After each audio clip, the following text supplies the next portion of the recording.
Hello, everybody. You're listening to the Big Chill Podcast. This is episode 28. 10 euros and a bottle of champagne.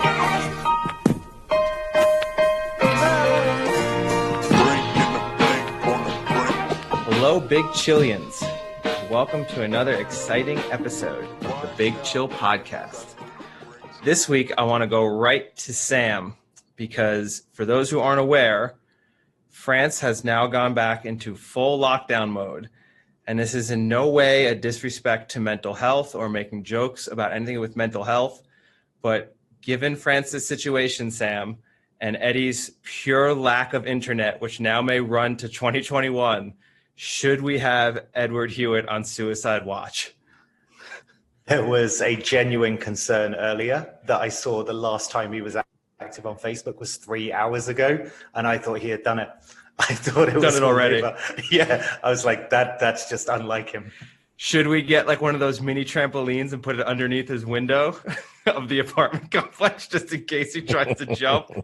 It'll just I will say, I had a genuinely low moment last night when the announcement came out, and when me also trying to consider my lack of internet situation and just what that meant in overall for my life. It was a genuinely low moment. Yeah, I could just imagine him jumping out of the window and then the sad reality that he bounces back in. Well, no, the killer for me now is, right, I'm only on the second floor, so even if I jumped out the window, I think I'd just break something. I don't think I'd die. At least you get out of the house. Genuinely, unless I could...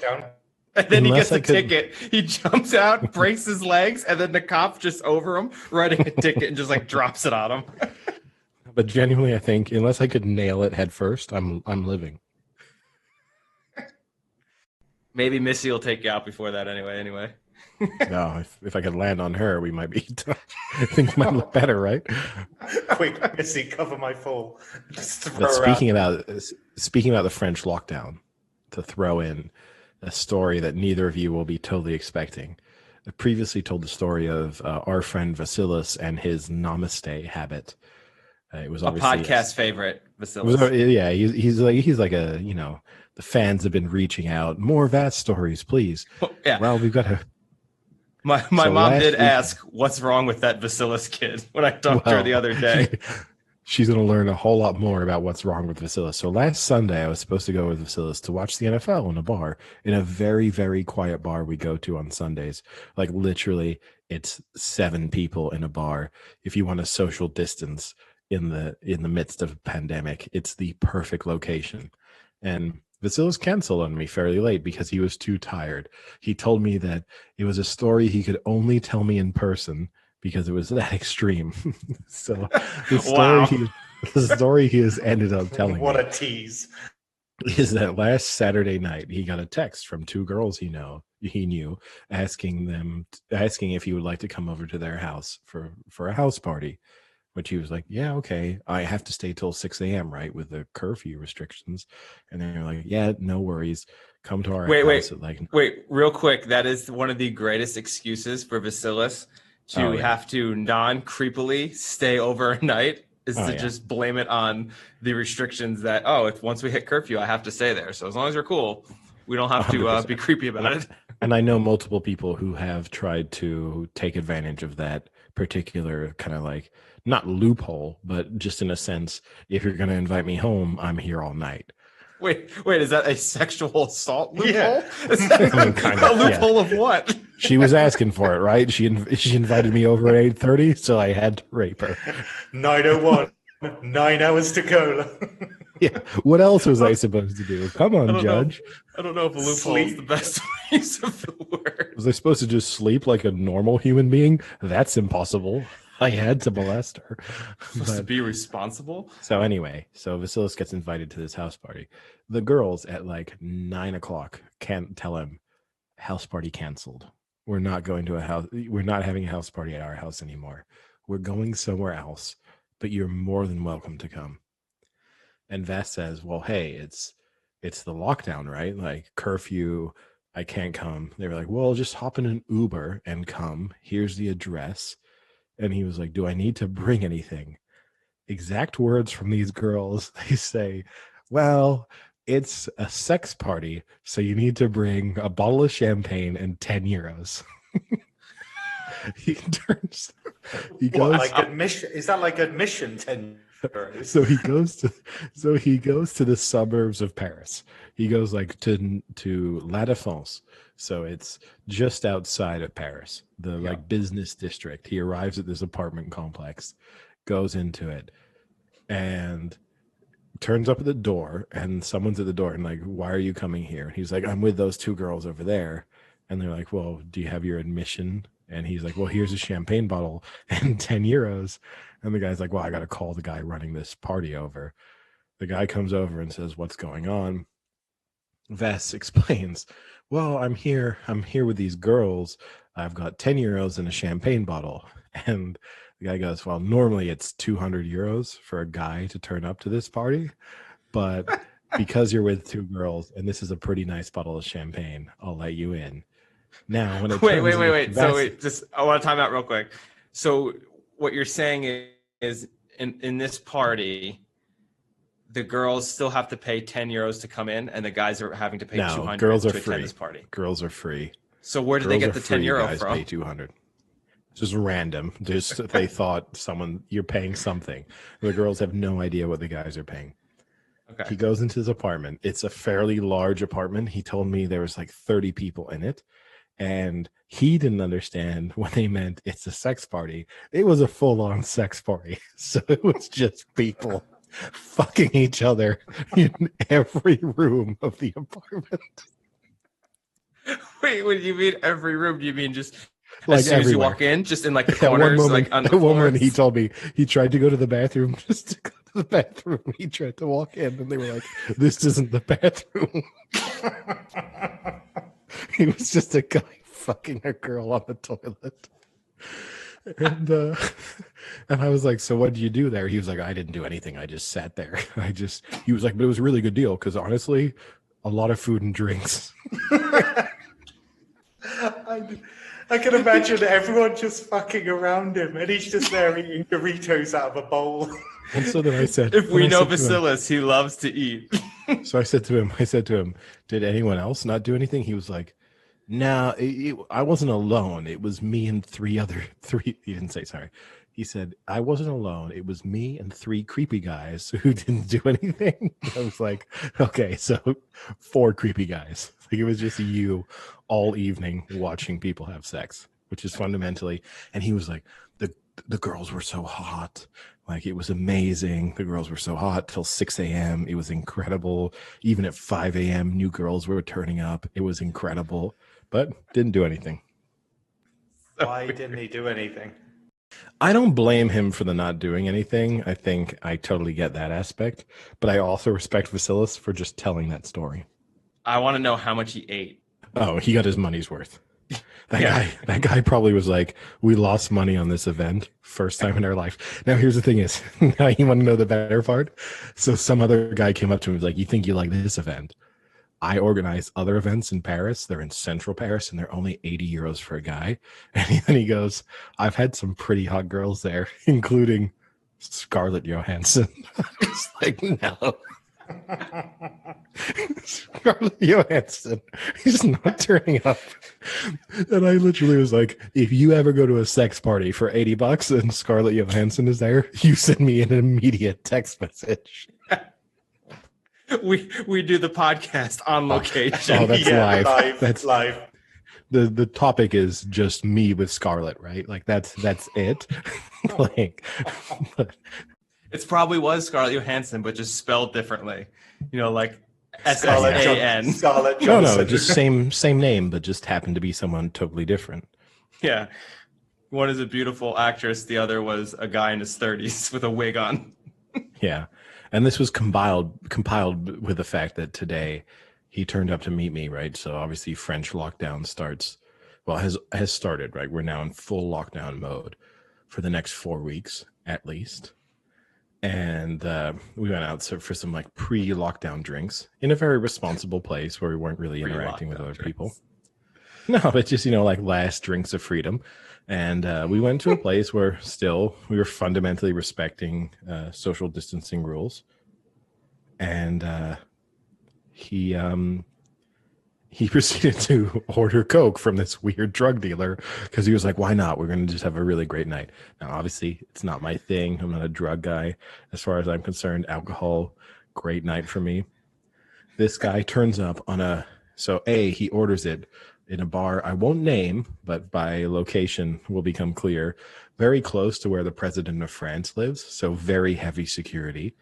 And this drug dealer comes up on a electric scooter. And by that, I mean like push scooter. Like just the rolls limes. up outside the bar. Exactly. To try and do this drug deal in a place just packed with police. And Vasilis goes like, let's do this deal. And the guy's like, not here. Which in fairness, I think he could have done it because that level of police do not care about what they're doing. They're there to stop people chopping people's heads off.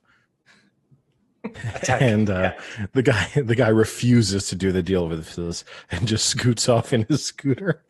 And Vasilis just comes into the bar disappointed and just has to have more drinks. And that is a summary of the last few days of Vasilis' life. That man is just a constant roller coaster. It's fantastic. I mean, honestly, I said to him, I was like, you should have, apart from the fact. Now, he did have remnants of a little bit of coke from some party he'd went to a few days ago, which he went into the bathroom and did. He is very hard to understand at the best of times, given his Greek his accent. He came out and it was incomprehensible. Like I literally just different planet. That was 30 minutes of me just having Vasilis talk to me at very high speed and just being like, no, like we'll never be in this situation again, ever, Vasilis, because you are just, this is an interaction that I cannot agree with. I just wonder, like, Vas gave you consent, right, for this revelation on the podcast? Yeah, Vasilis gave me full consent to tell all of these stories because I've told several of these stories off podcast before. He told me I could tell all of them. Admittedly, when he did it, he had taken a couple lines of cocaine, so maybe a sober Vasilis would have had more sense in this respect. And when he listens to this, he might regret the fact that he gave me consent to tell all of these stories. However, he did. I have it recorded. I have audio recorded. I was going to say, you've recorded consent. Yeah, exactly. Yes. I can tell you've done this before. Yes, exactly. Yes, but I've done the Larry David where I've gone like, speak into this camera and tell me that everything is fine. Eddie, can we hear the recording? Can we hear the recording? It's not going to be clear enough for you to understand anything. Honestly, he is on his way to my house, so you might be able to hear the man live in person in a little bit. Maybe we'll get his NFL picks. Green Bay versus... Yeah, exactly. Green Bay Packers versus the Neptune Saturns. I'm taking the Neptune Saturns minus 275 points. Well, thank you for sharing. Eddie, speaking of like your last night out, like this is it. You were trying to do some pre-lockdown drinks. This brings up the story that we heard on the Monday Night Football of Akeem Hicks, who is the, I guess, nose tackle, defensive tackle for the Chicago Bears, who has a weird story of where he went through his like high school, college, university to the pros. It's a pretty crazy story. But the bottom line of the story was he went to the University of Regina in Saskatchewan, Canada. And he has a story where his favorite... Just to be clear, sorry to interrupt you, Frank. You know who's never been to the University of Regina? Sam. Is it actually Regina? It's not Regina or something like that. It's Regina. No, it's the first time I heard it. Regina, but it is like...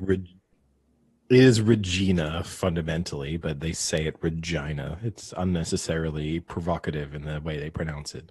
Yeah, because when I lived in Canada, the first time I saw it, I was like, it can't be pronounced like that. And then I heard someone say it. I was like, oh, I guess we're going all in.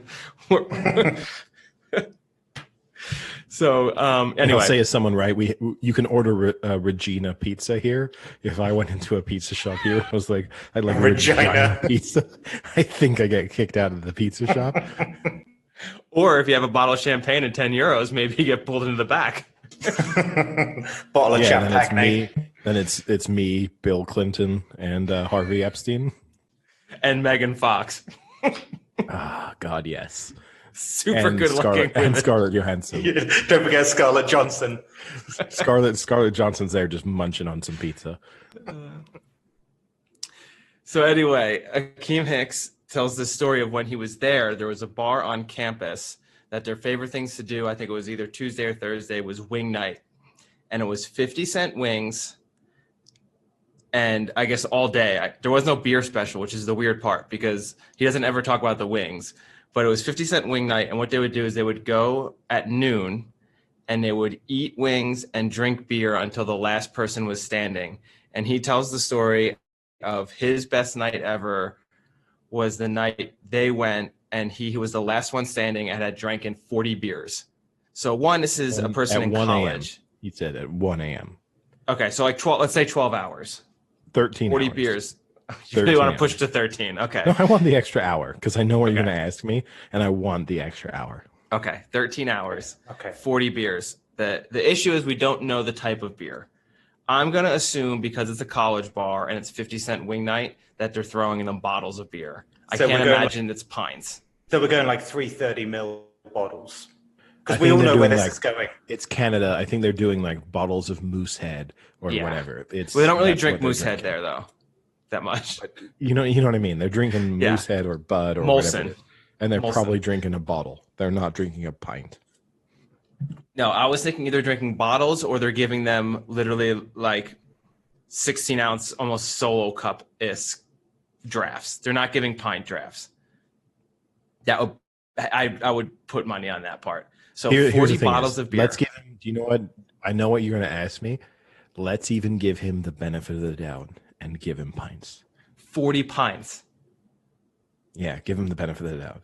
Okay. No 40 pints in 13 hours because I know the question you're going to ask me and it's not going to change my answer. Okay. Can you do that? Okay, so how long has Eddie got? Was it 12 hours? 13 hours. 13 hours. So it averages about 3 beers an hour. Just to give you an idea, that is 22.72 liters of alcohol. Of what, pints? No, I don't want to think about it that way. When you think about it that way, it becomes disgusting. I don't want But to you still think you can do it? I'm just going to tell you over 13 hours, I think on my best day, right? Because he's telling the best story. So he's telling like best case scenario of his life. If I had friends and we were going and we were just eating a bunch of food and I had a bunch of friends to keep with me all day and we're watching sports and I was there from noon. With you like you're a superhero. I want my other friends to just tap in at random points. Stay with me, boys. Stay with me. I need encouragement, you know what I mean? Every once in a while. But I think over 13 hours I could do it. Not every dime. Like I'm not guaranteeing it. But I'm just telling you, if you gave me 12 Saturdays packed with sport or Sundays packed with sport and I get 11 hours, I do it once for sure. It's 1.75 liters an hour. Yeah, so my issue is 2 things with this. One, just the pure volume of liquid has to start slowing you down after a while. Couple that with if it's wing night, you have to assume this guy is also, if he's putting down 40 beers, he's probably putting down, 60 wings? So I have, all I'll say is I have 2 items of precedent here, which is one, when I was 20 years old and I was working part-time in a bar and I had an internship for Sony in their legal division. And so by day I would work in their legal division and by night I would work in a bar. And at one moment we had a really important case. It was the first time I was going to be part of the actual legal team in a lawsuit, and I was actually going to turn up to court and actually represent Sony in a lawsuit. And that meant that I took the night off from the bar because I wanted to be up early. But I wasn't sensible enough to not go to the bar because I thought I can still leave at a reasonable time and go home and it will be fine because I only have to be at the courthouse at, I think it was 2 p.m. So this mirage that you live in of you being able to be sensible when going to a bar has been going on for a while. Oh yeah, it's been at least 15 years. Okay, good to know it's not a new thing. So I went to a bar and I turned up. I had a couple buds, and Marco, who both of you will be familiar with, was my boss at the time. He was the owner of the bar I worked at.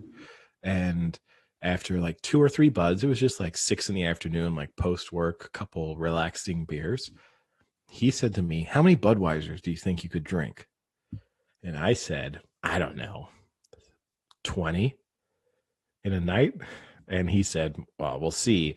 And then asked a couple of regulars, like, "How many Budweisers do you think Eddie could drink?" And they took bets, and the winner was like not going to have to pay for their tab to whatever number I got to. And in the end, between 6 and 2 a.m, I got to 21 buds with no food. Now, I think the food would make it worse. No, the food would make it way easier. I needed some food. I don't know. I didn't need a ton of food, but I needed some food to keep me going. The downside of this was I got into a taxi at like 1 a.m. and had all of right my... to the courthouse? Yeah. Shit, I'm late. So I had all of my documents necessary for the trial the next day in my work, like what was effectively my briefcase. Oh my God. I got into this taxi. I went home and I left the briefcase in the taxi, including my cell phone, and just got out. And like, as soon as I put in the code for my door, realized I didn't have my briefcase, I rushed upstairs to my house to call my own number and spent 3 hours calling my cell phone until the taxi driver eventually picked it up and was like, "No problem, I'll meet you tomorrow morning." I showed up the next day. So I woke up in the morning and I had an email saying from my work saying that even despite the fact that the start time of the court of the trial was at 2, they wanted me in the office at 11, which I'd been expecting to have the entire morning off. That was a downer. And then in addition to this, I tried to meet this taxi driver at 10 to get all my stuff back. He just never turned up. And it was just not a great day for me. And all that can be said is I'm no longer legal counsel for Sony.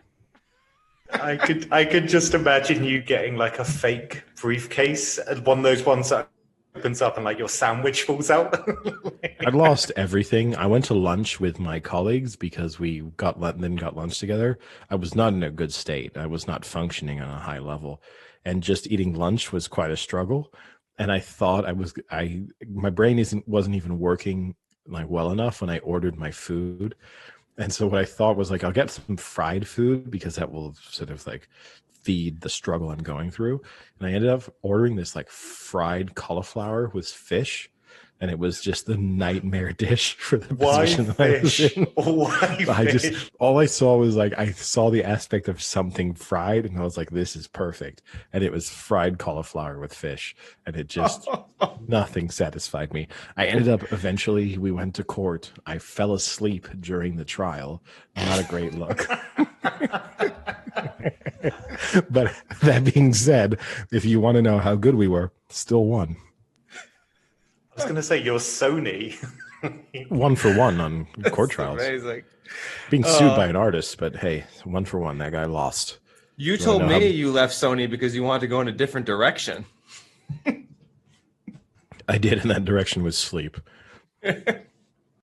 Well, the other question then is, how many wings do you think? So he's 6'5", 330. So he's pretty much Eddie's size.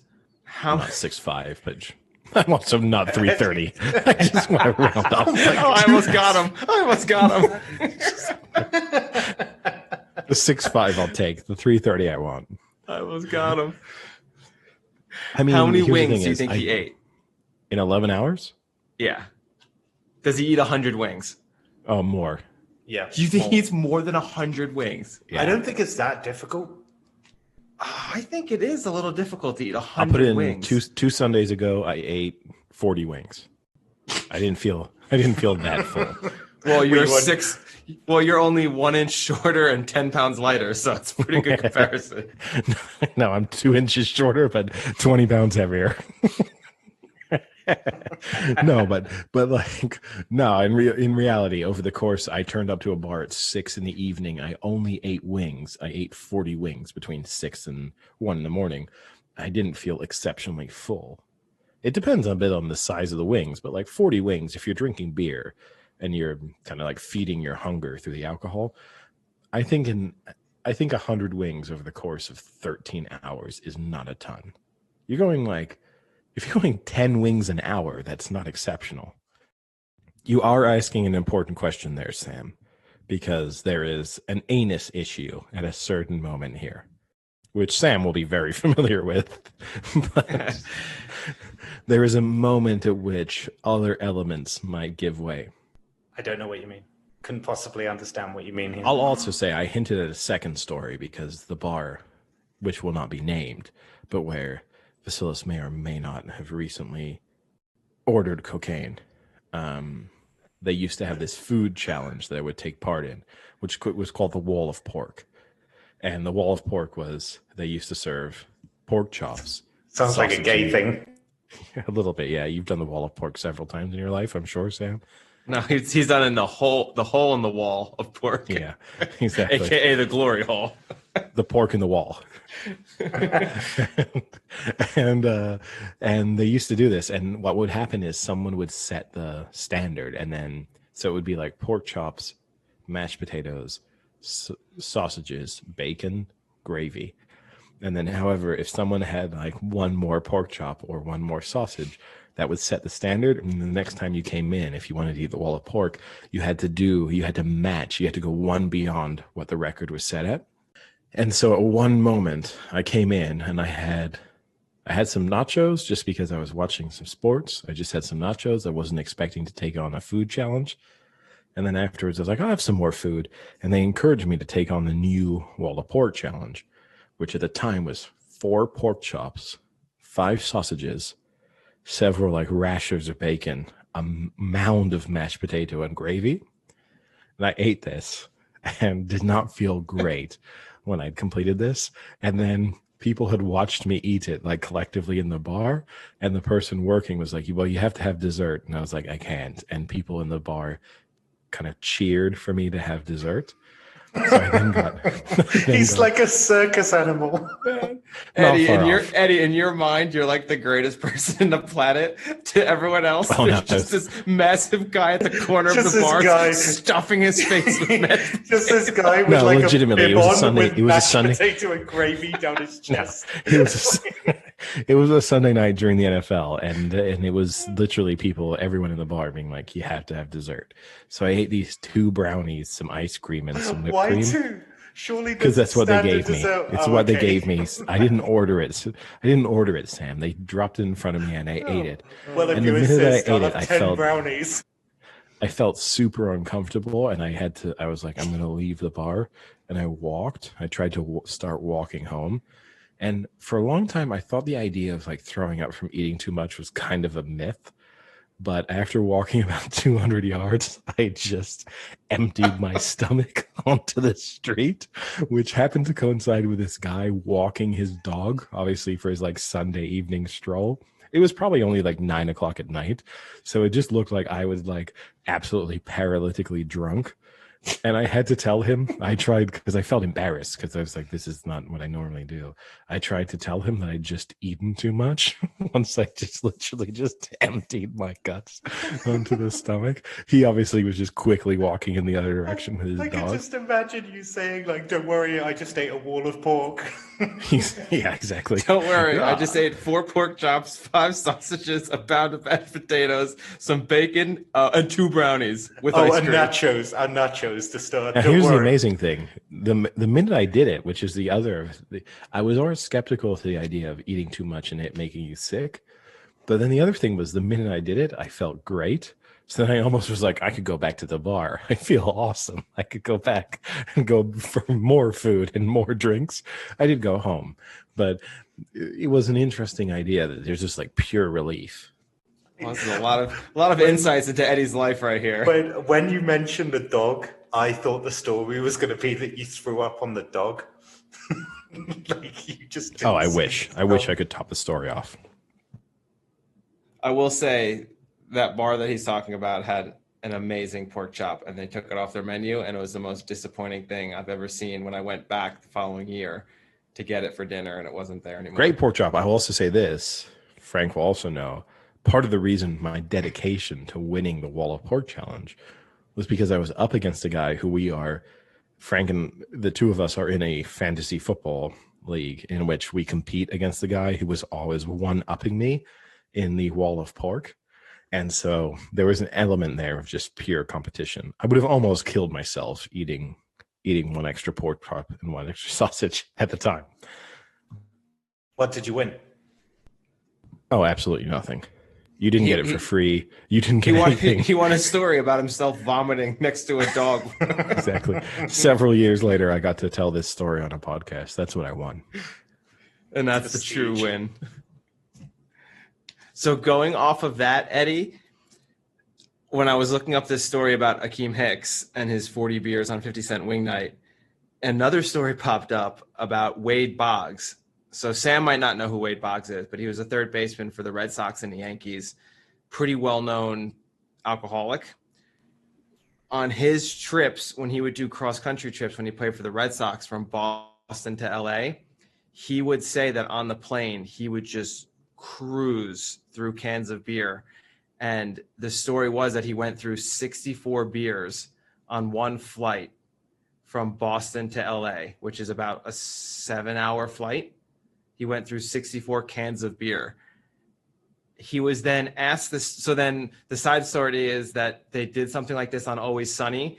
Like on an episode of Always Sunny, they found out about it and they wanted to try and do it or replicate or something like that.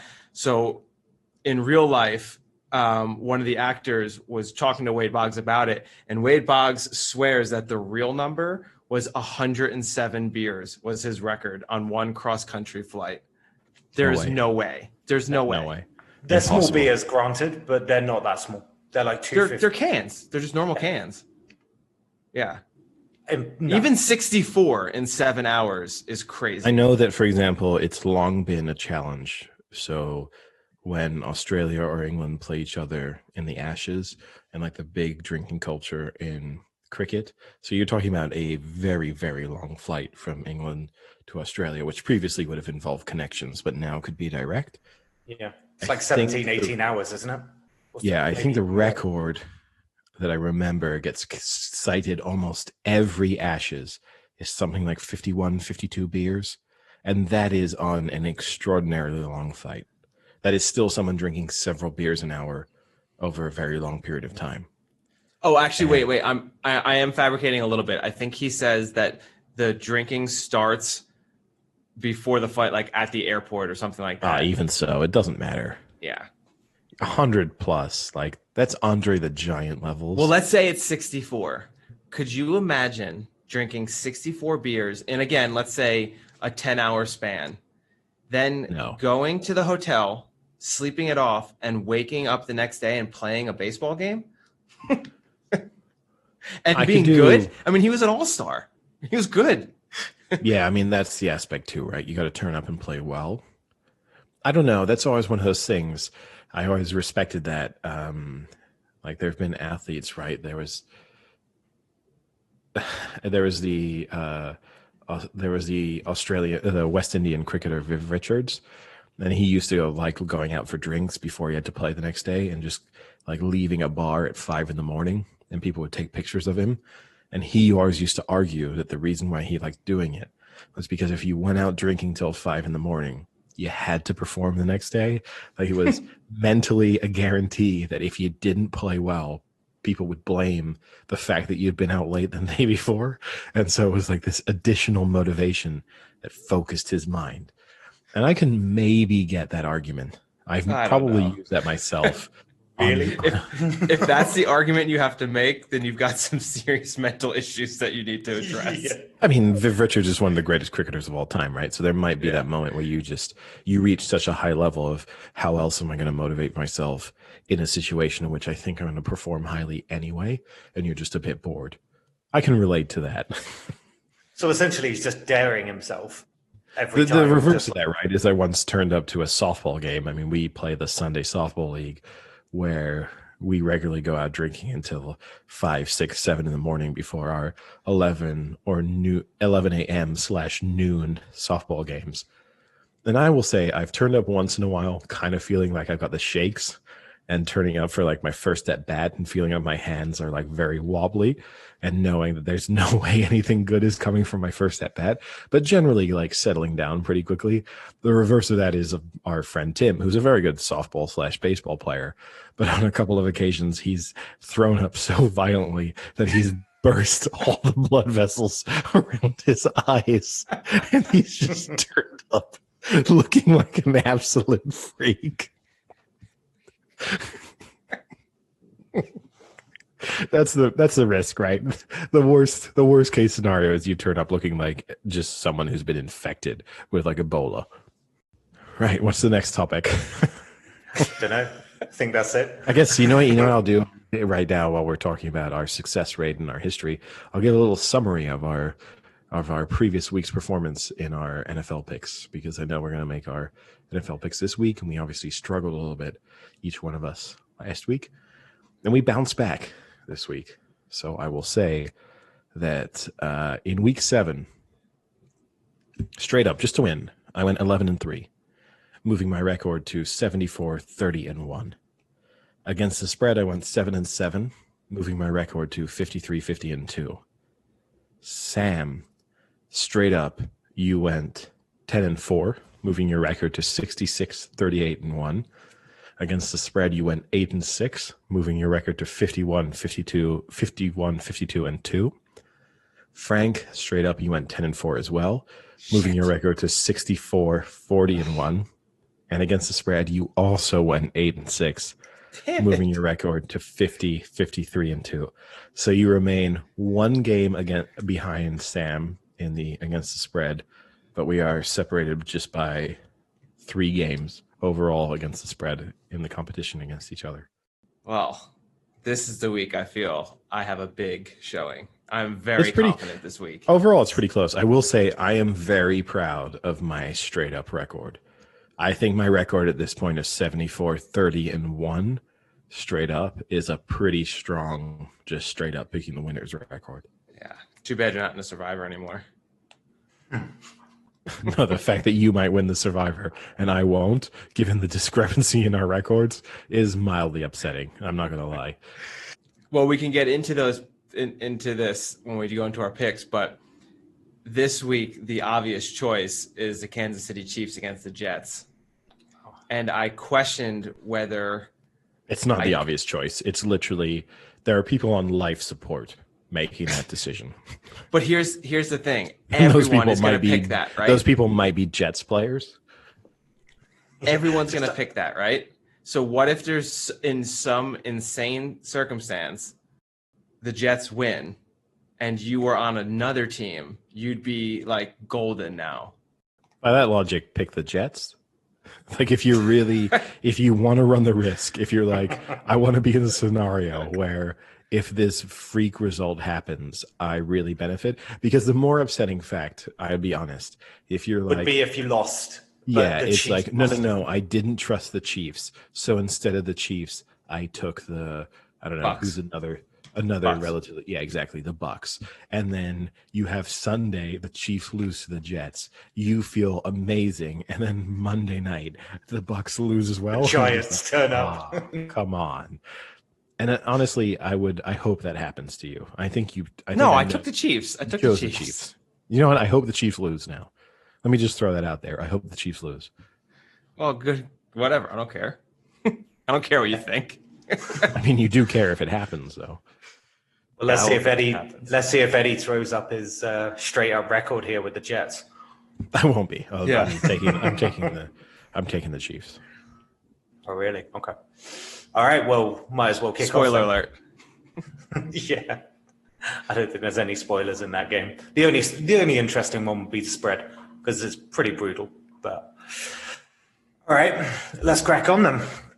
First game up is the Falcons at the Panthers, and the Panthers are 1.5 point favorites. Eddie, I gotta say here, right? I've at moments over the course of this season had the Matty Ice IV in my veins. I've had a rough Thursday, and just to prep myself for my Friday at work, I'm putting it back in. I'm all over the Falcons on this game. I think the Panthers are a complete fraud. I don't know how they've won the games that they've won. The Falcons, I think, legitimately have a good offense. Their defense is complete trash, but I don't think it matters because I think they'll just outgun the Panthers in this match. And I'm going to take the Falcons to win. And I'm obviously then going to take the Falcons with the points. Well, I'll go the other way.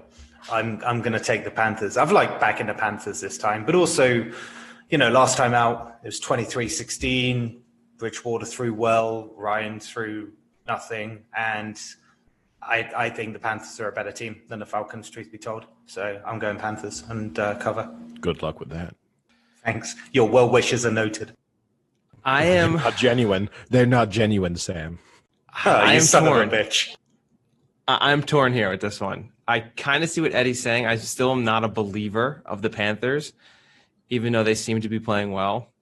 And I just think after that last loss, the Falcons, they just need this. If they lose this game, they might just forfeit the rest of the season after the way it's been going. I agree with you here. What I'll say is I almost feel you have to go one way or the other. Either they're due or that was just the back-breaking loss that means they mentally check out for the remainder of the season. It's tough to read there. I think this is it. I think if they can't come back against a mediocre team here after that performance and say, listen, guys, we've effed this season up royally. Like, we've blown games left and right. We've done the dumbest shit you can do, but let's just go out and start over with this game and win this. And if they come out and put up a goose egg here, then at that point, I think Matty Ice just retires on the field. So I'm going to go with the Falcons. So I'm going to go Falcons to win money line and Falcons with the points. I don't know if you guys saw, obviously we talked about this on the last podcast about how Gurley didn't fall down at the one he ran in.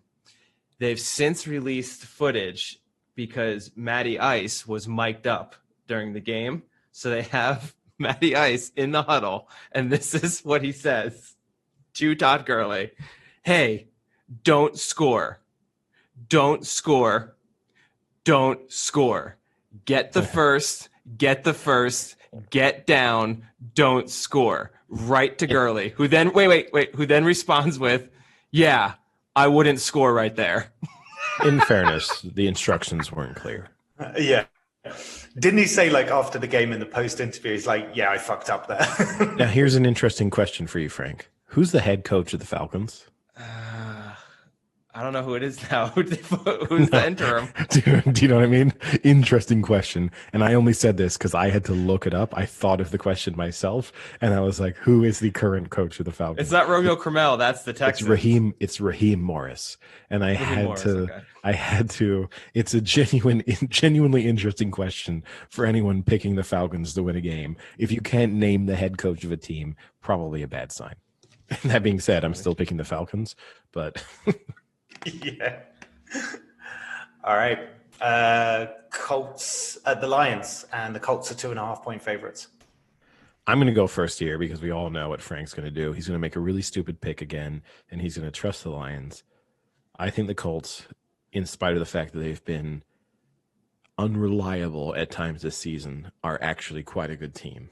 And I think the Lions are not a good team. I think they are a kind of like good, bad team in the sense that they're better than a lot of teams in the NFL, but they aren't legitimately good. And I think the Colts will win this. It's virtually must win for the Colts from their playoff perspective hopes. And I think they get this one done. Oh, Eddie, you have me correct. I am sticking with the Lions. 2-game winning streak, up to 500. They're a rolling, Eddie. They are a rolling to another victory. Don't put that Phillip Rivers IV in because you might get dementia when you're done. He is washed up. He is done. Lions all the way. Is that how you get dementia? Through an IV? Through an IV of Phillip Rivers, who should have it. retired 5 years ago. I mean, I'm not sure about this one. Like the Colts have just come off fresh off a bye, and to be fair, the offense and Rivers were hardly firing before that. But I don't know. I just think the Lions. I guess it's a similar argument with the Falcons, though. That I just think the Lions are a pretty bad team. I think the Colts are a good team. I think they've got the second best defense by yards given, and I think even if Stafford and the Lions offense does something, I just think the Colts defense will block them. So I'm going Colts as well, and I'll take the cover. Next up is the Rams at the Dolphins. Rams are 3.5-point favorites, so we've got Tua up. Frank? Yeah. Well, I'm going to just interrupt here. Frank has to make. Frank only has one pick to make here because his hand has been forced by his complaints about the quarterbacking decision that the Dolphins have made. So there is only one decision. Frank has backed himself into a corner on so many teams in the NFL here that this is another situation where there's only one team he could possibly take. So by all means, Frank, make your pick. Wow. Peer pressure. It's peer pressure, Frank. What are you going to do? Oh, I'm all over the Rams on this. I don't understand how it's only 4. Is it? There is no way. It's 3.5. Oh, even yeah, I don't care. I don't care what it is. There is no way that 12, you take a QB in his first game and put him up against the Los Angeles Rams defense. Yeah. Aaron Donald is gonna. What if you thought his hip was broken in college? Wait till Aaron Donald hits him in the first half. He's going to literally split Tua in half. They're going to have to sew his body back on the sidelines in that stupid tent on the side of the field. He is done for. Sam's going to get turned on if you keep going. So just relax. Wait, is that what they do in that tent? Here's the unfortunate thing. This is what I hate about your innocence. I'm going to use hatred twice, but this is what I hate about your Tua hatred is that you get off like the first pick that you get to make is against a team that even regardless of whoever the quarterback pick is, the Rams were clearly the favorites for this match. I think they outmatched the Dolphins on every side of the ball, offense, defense, and special teams. So there is no reason why the Tua start affects the outcome of this game. And in a way, I respect the Dolphins for giving Tua the bye week to prepare with the team, and in a sense, giving him the no pressure game of if you're them, you come into this being like, look, the Rams are favorites. Like if they beat us, it's not your fault. We would have expected to lose this one anyway.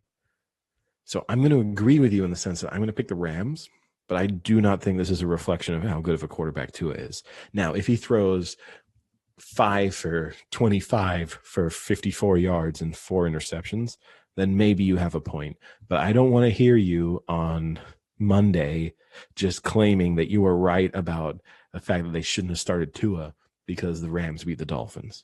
Well, here's my big fear, Eddie. My big fear is that Tua either plays so poorly or gets so injured that they take him out with enough time for Fitzmagic to come back in and drive that comeback. Genuinely, Frank, your fear should be the Dolphins winning this game because your strong opinions when it comes to this to teams in the NFL this year, you're batting, I don't know, 150. So but I'm in favor. I don't think the Dolphins are a bad team. But you're not in favor of them starting Tua. No, not at all. I think that's a terrible move. So if they win with Tua, you look bad. Okay, well, in week 15, when they win their first game with Tua, I'll have to back up my statement. So you understand this scenario. If the Texans continue to lose, if the Steelers continue to win, if the Dolphins have a decent season with Tua, your overall like projections of teams in this NFL season this year, you're not reading the league particularly well. You desperately need the Dolphins with Tua to be a bad team. Hey, first off, don't forget the Lions. And second off, I said that the Chiefs were the best team in the league. And you will see when they win the Super Bowl again. That's the main outcome. That's all that matters at the end of the day. I made the prediction. The reigning Super Bowl champions were the best team in the league. Let me go out on a ledge here and go, do you know what my prediction for the Bundesliga? I think Bayern Munich might be pretty good. I think PSG might do well in the French league this year. Oh, you're right, because PSG's odds to win the French league are the same as the Chiefs to win the Super Bowl. No, but still, right? you fundamentally know what I mean. Shut up, Eddie. But you are saying dominant team last year is best team this year is not a big prediction. If you want to be me, I didn't pick the Bills to win the Super Bowl, but I did pick them as my dark horse. If the Bills were to win the Super Bowl, I get to claim that as a bold prediction. You don't get to claim the winner from saying, that team that was favorite and the team that won it last year, turns out they won it again. I'm a genius. Just to close off the Rams game, I'm exactly the same as you guys. Like, the Rams are like top 5 sacks per game. And did you see they destroyed Foles in the last game out? And I think pressure's on Tua. They'll do exactly the same again. Right. I think and here's the other issue too, right? Frank has a little bit of hatred coming into this one because he had the over in the Rams-Bears game, which clearly did not win because the Bears offense was anemic and the Rams defense also looked pretty good. Let's say frail. Okay, we'll go frail. But the Rams, fundamentally, right, you had to choose your poison when it comes to Aaron Donald. You have to say, are we going to allow him to stop the run, or are we going to let him get to the quarterback? And when it came to the Bears, they just didn't decide which way he was going to beat them. And that's going to be the key to the Dolphins here. They have to choose. Is Aaron Donald going to stop the run on one side, or is he going to potentially continuously get pressure on the quarterback? And you legitimately, he is so good that you have to decide which one of those you're going to take. Because double teaming him doesn't matter. It's proven over the course of his career, it changes nothing. So just know what you're getting yourself into and accept it. And in the case of the Bears, they didn't do that. And I say not hopefully in the sense that I'm picking the Rams to win this. So I hope the Dolphins make the same mistake. But for this case, I also don't want Frank to be like, look at Tua. He was sacked 4 times. What an awful quarterback. When it's the fact that he's actually coming up against a defense that is very likely to get heavy pressure on him. Frank, what did you do to Eddie? What did you do to Eddie to make him hate you? Eddie, they actually rank in the bottom 10 for adjusted sack rate, the Rams. So if they do get a lot of sacks on them, they're not a team known for having sacks. That's in part down to the fact that they've played a relatively tough schedule, right? Yeah, I know they played the Giants. That was super tough. The Niners have, I did see an interesting fact. We're going to get to the Niners eventually, right? But I did see the salary.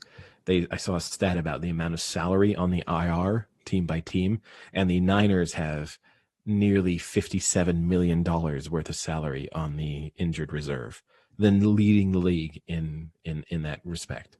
So that's because they have bad GM who overpays his players. Okay. That's what that tells me. Whatever the spin is. He pays injury-prone players. Okay. What does Niners Nation have to say about that? Niners Nation, I'll speak for Niners Nation. You're an idiot. I am Niners Nation. Yeah. Let's move on to the next game, Sam. Okay. You two. It's like petty children. Raiders at the Browns. Browns are 2.5-point favorites. I'll start with this one, I guess. Browns are 2.5-point favorites. Yes, ma'am. This one is tough for me because the Browns, I think we made the point on the podcast last time, I think they'll actually be better without OBJ. And speaking of quotes, I have another great quote from Jarvis Landry, who, quote, is OBJ's brother. They asked him about the OBJ injury, and his quote is, "It's tough, it's tough. But, his spirit is, I really can't say." And that's his quote. Here's the thing is, don't shit on athletes for bad quotes, because if we're going to do this, we're just going to be quoting athletes all day. Let's accept the fact that they're mostly morons. That's my last quote of the day, but I thought that was a really good one. His spirit is, I really can't say. I don't know if that means his spirit's really, really bad and he doesn't want to say, or if he just can't physically say the words. This is the tough thing, right? That's got to be difficult for OBJ to deal with. And it's at a key point of his career. So you do, whilst I won't say I feel sorry for him, because it's always difficult for me to feel bad for athletes earning tremendous sums of money and who have fundamentally had lives that at any point I would switch places with, it's got to be tough to lose an entire season of your career in what should be your prime. That being said, whilst I don't think the Browns offense benefits from OBJ being gone, I do love the Browns this week. I think this is a great matchup for them. I don't believe totally in the Raiders offense. I think they've been flattered by a few games that they've played in, and I'm going to take the Browns. So I'm gonna stay away from this game in general, but I am going to go against Eddie with this one. The Browns wins, 5 wins, combined record opponents, 10, 22, and 2. So I'm still not sold on the Browns.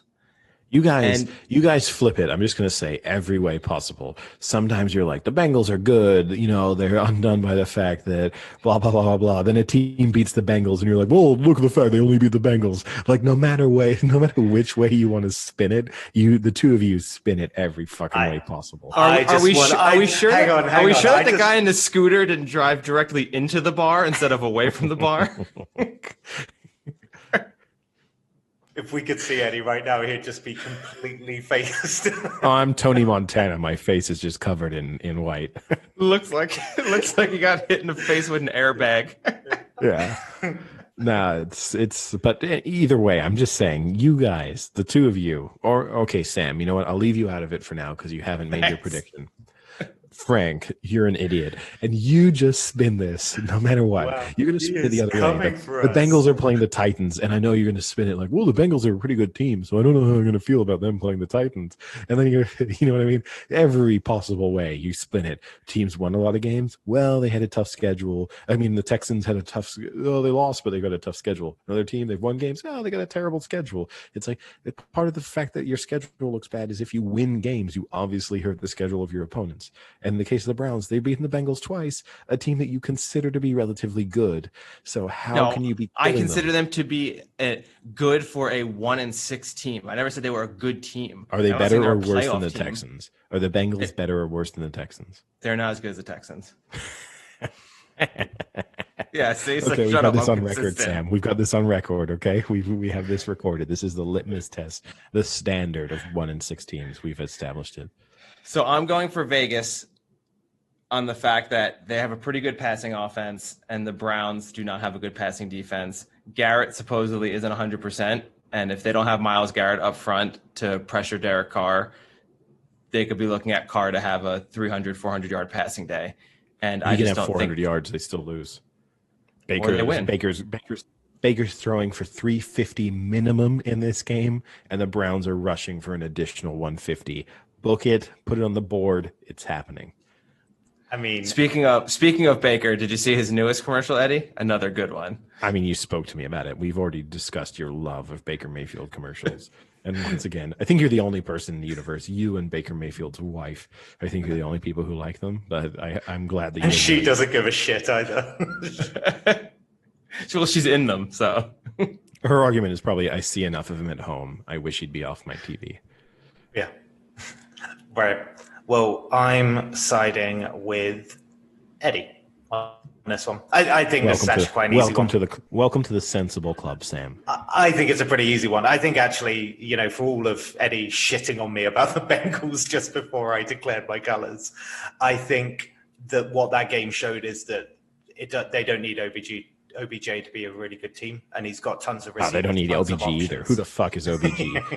The Browns definitely don't need him. But yeah, for me, this was a relatively easy one. I think the Browns will cover and win.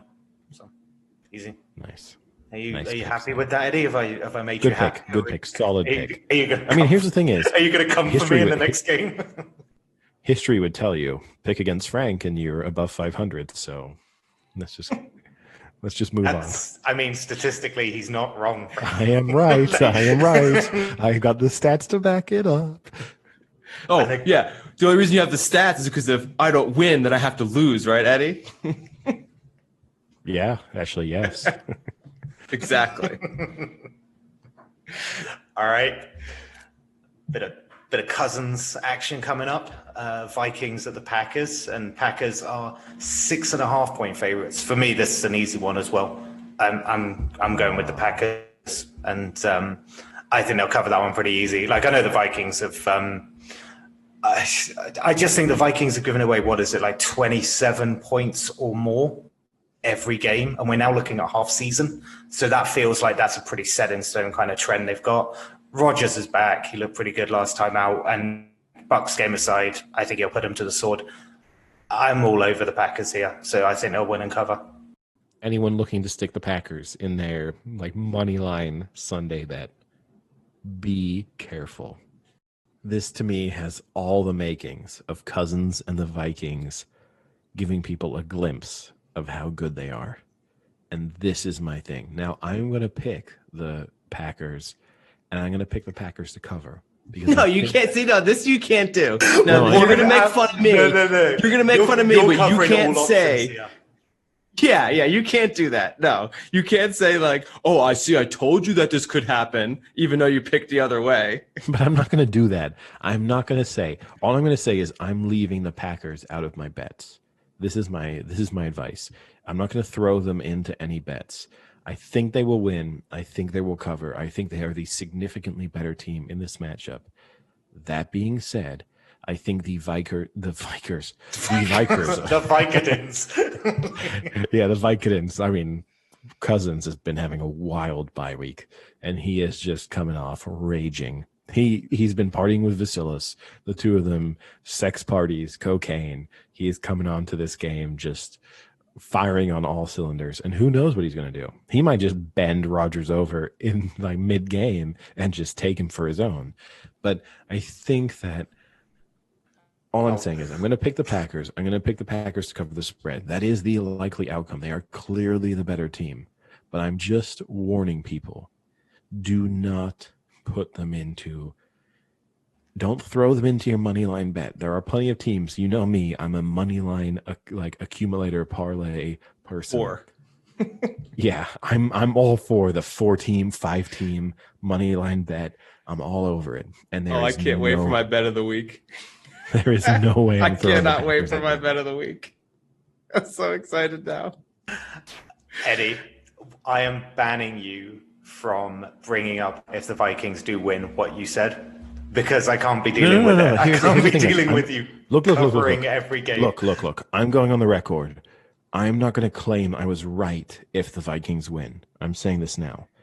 I'm not going to pull a Republican movement of like we're not having a preview of our political easy now, Eddie. Special. Easy now, preview Eddie. of our election special that may or may not be coming up on Tuesday. I am not going to pull the Republican move of saying I will not elect a Supreme Court justice in an election year, and then I'm going to do it, and I'm going to claim victory if the Vikings win. I'm not going to do this.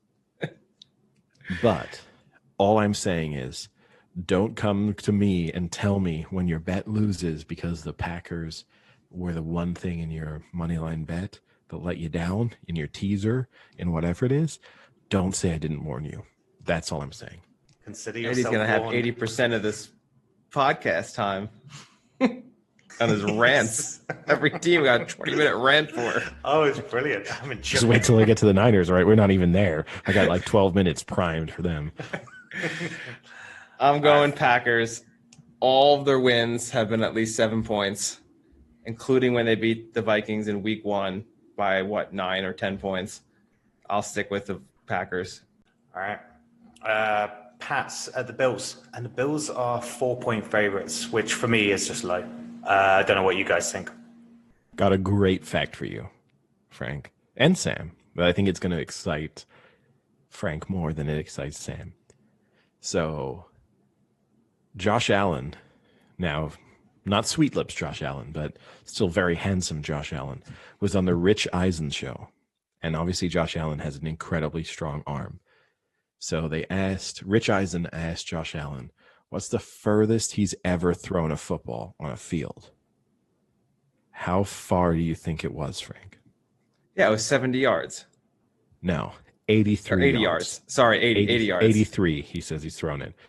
Then they asked him if it was a Hail Mary end of game, when would he be? What yardage marker on the field would he feel comfortable telling his head coach that he could get a ball 4 or 5 yards deep into the end zone for a Hail Mary chance?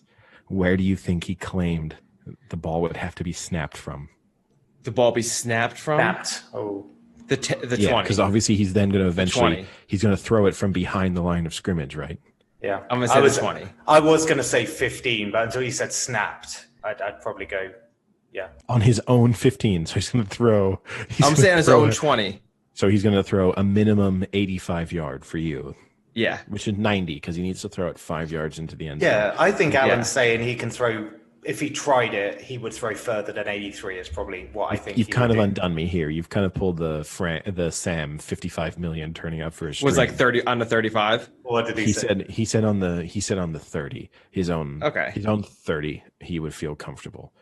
On his own 35. So throwing from his own 30 to get 5 yards deep into the end zone. So fundamentally a 75-yard throw, he feels comfortable with that. That is, he's telling his head coach, that's fine. It's crazy. Yeah, because I remember the 80-yard. I thought he had said 80 because when they played the Chiefs, there was this big debate about him and Mahomes have been like playfully going back and forth on Twitter that they want to have a throw off to see who could throw further because Mahomes says the furthest he's ever thrown is 84 yards. And I thought Josh Allen said he had thrown 80 yards and they wanted to have like a throw off. He claimed this 83. Okay. He said in the NFL, the furthest he's thrown it is about 70, and he overthrew a wide open receiver. It was in Miami. It was in Miami, and he said he needed to throw it about 60, and he let it go, and that his hip just popped too much, and it came out of his hand perfectly, and that he overthrew his receiver, and he thinks in part because of just how well it came out, and also the warm climate that the ball went through the air. But that he just overthrew a guy, and he couldn't believe that he'd overthrown a guy 50, 60 yards downfield. Crazy. Yeah, I mean, he has a cannon. Absolute cannon. You know who's not overthrowing anyone this year? Cam Newton, because he's not attempting any throws over about 15 yards. Yeah. What? One Hop Newton? The only person on the Patriots who might be overthrowing anyone in this game is Edelman. So that's gonna be the interesting test. Wait, he's out, isn't he? I thought he just Edelman? Yeah, because he had like knee surgery. Did he really? I saw that Edelman was out of this game. Oh my word! Which obviously makes this line of -4 for the Bills even better. But I'm pretty sure I read that Edelman's out for this game, and if not, quite a bit more of the season. Maybe they elected for the surgery now.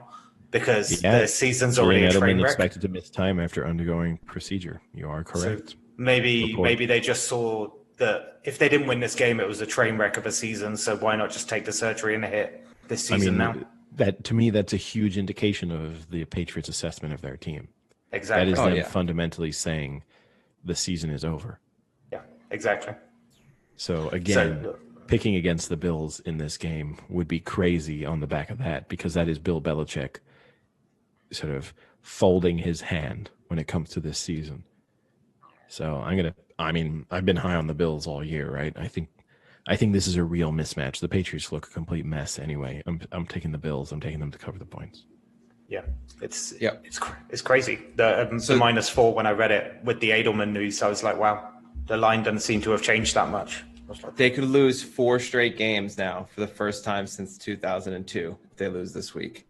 I mean, this is a fall from grace. It's crazy to be talking about like the Patriots in this kind of season-ending game halfway through the regular season. It's a crazy. Yeah, I mean, if they lose, put it this way, if they lose this and the Dolphins win their game, I'm not saying that outcome is likely, but if it does happen, the Patriot season is fundamentally over at that point.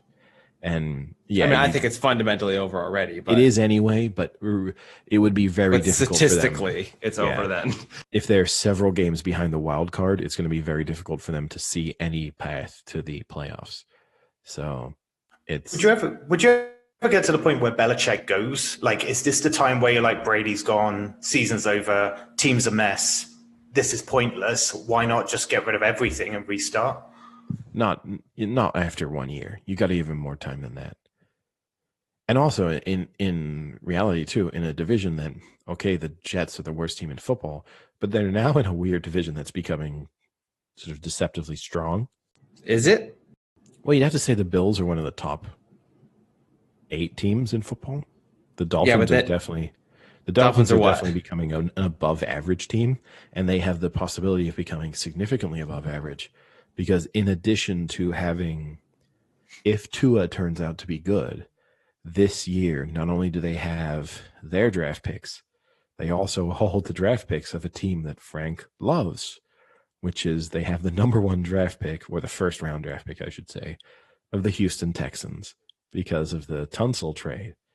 So you have the possibility here that the Dolphins will not only draft, they'll have potentially a good quarterback coming into his second year going into next year. They have then, say, the 20th pick based on what their likely outcome is from their own season. And they're looking at a top 10 pick in the very least. Even if the Texans pick up, they're looking at a top 10 pick from that draft pick and not needing a quarterback, which if you're picking, 4th, 5th, 6th, and you're not drafting a quarterback, you're looking at the potential of really strengthening your team. All right, next game. Jets at the Chiefs. And I assume you've both seen the spread, but what would you say? The spread is dropping. What was it at the start? The Jets are so good. 21. So we're at 19.5 now. Here's the thing is, right, historically teams, so when it was 21, historically teams trying to cover a spread over 20 points, they don't do well. Like the smarter pick is the team with taking 20 points. Yeah. History would tell you that's the move. And for that reason, I'm just going to say, I'm going to take obviously the Chiefs to win. I'm going to take the 19.5 points just because in spite of the fact that the Jets are absolutely awful and they are a dumpster fire of a team and they may well lose. The Chiefs may win this by 40, but 19.5, it's just a lot of points. If there's a late touchdown for the Jets or anything happens, it's just a lot of points to cover. So I'm going to take the Jets with the points. You're right. It is definitely one of those fears, like when they went 10-0 up against the Bills last time out. And that will end that 20-point straight out pretty quickly. The thing for me is I'm breaking my own rule, but I've actually done it quite a bit this season, is that Jets average 12 points a game. So what you're saying is, are the Chiefs going to score 32 or more? Yeah, they will. So Chiefs will win, obviously, but I don't know. There's some hilarious stats about the Jets from that Bills game that after they went 10-0 up, I think they had 25 yards of offense in 23 plays, and it was just absolutely pathetic. And I think the Chiefs have learned their lessons after the Raiders game that they just won't let up on teams. So I'm actually going to take the 19.5 for the Chiefs. Yeah, I'm going to go Chiefs to cover in this one as well. I think the Chiefs might have a better D than the Bills, if not the same. And if the Bills can hold the Jets to 10 points, and considering the Bills, I think all 18 points were field goals, right? So convert some of those into touchdowns, and you're looking at a much higher score there, which is what the Chiefs do. I mean, they'll score touchdowns.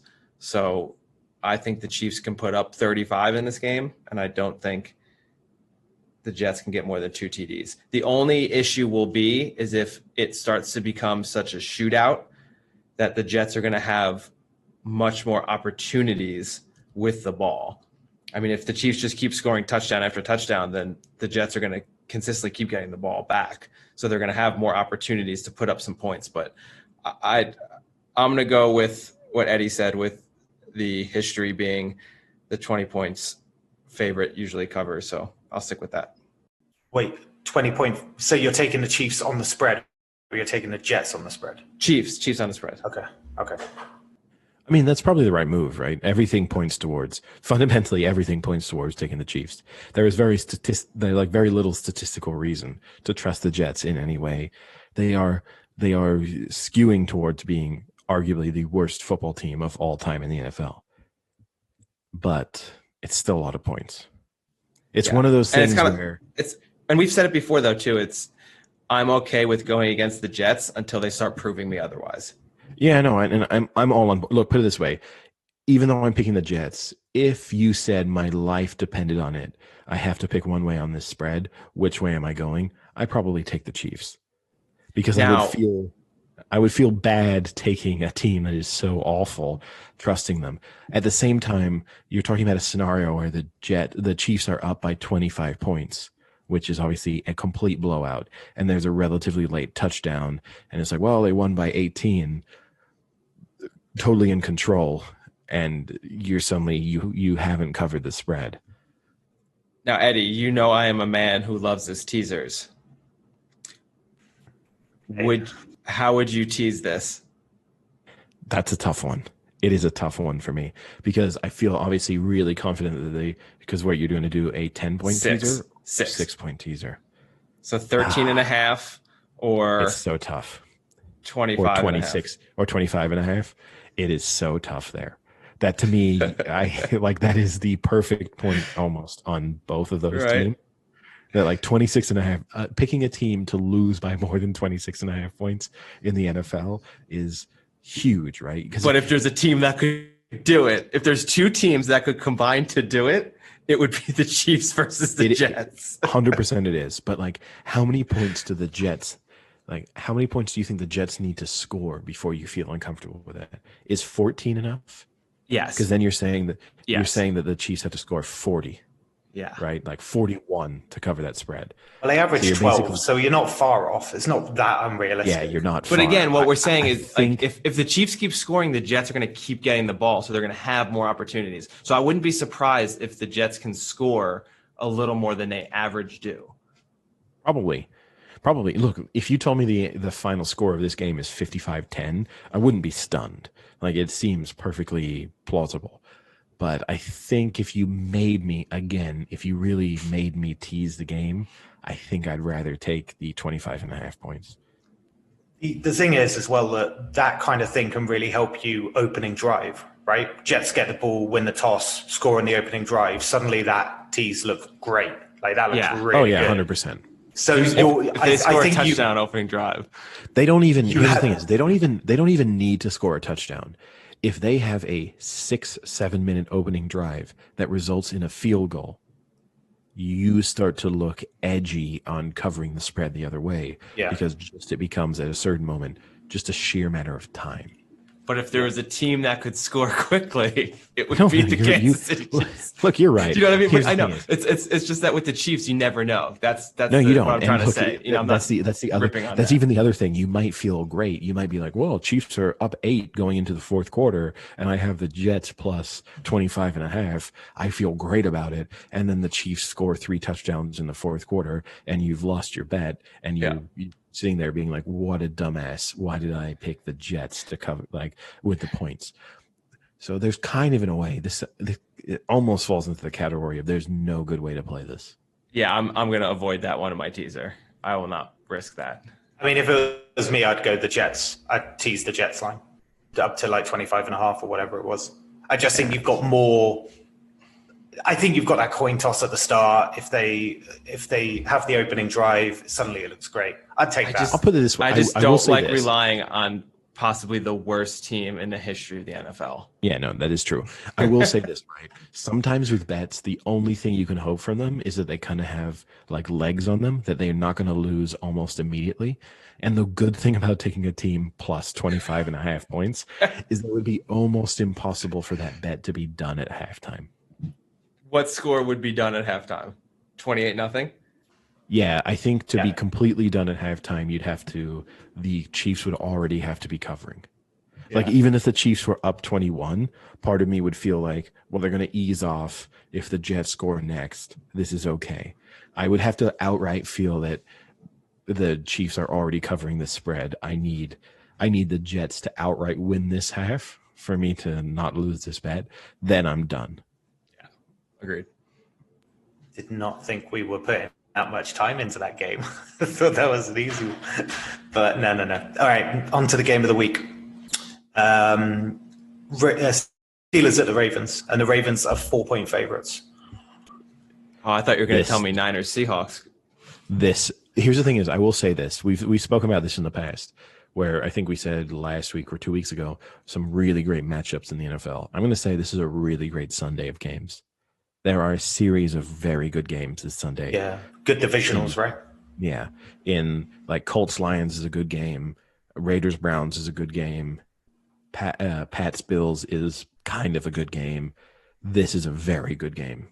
I am just going to go, I'd say Frank is wrong over 50% of the time. Frank hates the Steelers. I'm taking the Steelers and I'm taking the points. Eddie. You've got a problem. I'm on dear. the Steelers bandwagon. Oh no way! You can't flip. You can't flip that hard. You can't flip from thinking bad to thinking listen. Listen, you know I'm not a huge fan of Lamar Jackson and the Ravens. So I think if I were having a time to flip, this would be it. Because as I've said, since we've done our NFL preview, against good defenses, he cannot pass the ball. And I think have you factored in that he has Des Bryant now on a practice squad? So I don't know what that means. He's there. He's present. He exists. But having said that, I dug up 2 stats that make me nervous. The Ravens have not lost a divisional game in 13 months. That's kind of nerve-wracking. Number 2, when they have extra time to prepare, meaning whether they're playing in like the first week of the season or after a bye or after like a Thursday night game where they just have more than the Sunday to Sunday to prepare, they've won 8 straight games by an average of 20 points per game. So that makes me nervous that they're coming off a bye. It is a good stat. Coming off a bye against a team that had a very tough, grinded out game the week before in the Steelers. And look, I think that's a legitimate stat because when you look at a team with good coaching, which undoubtedly the Ravens have with Harbaugh, it's the same. Like Bill Belichick, right, had for a long, long time a similar stat off a bye. You have more time to prepare. You're a little bit fresher.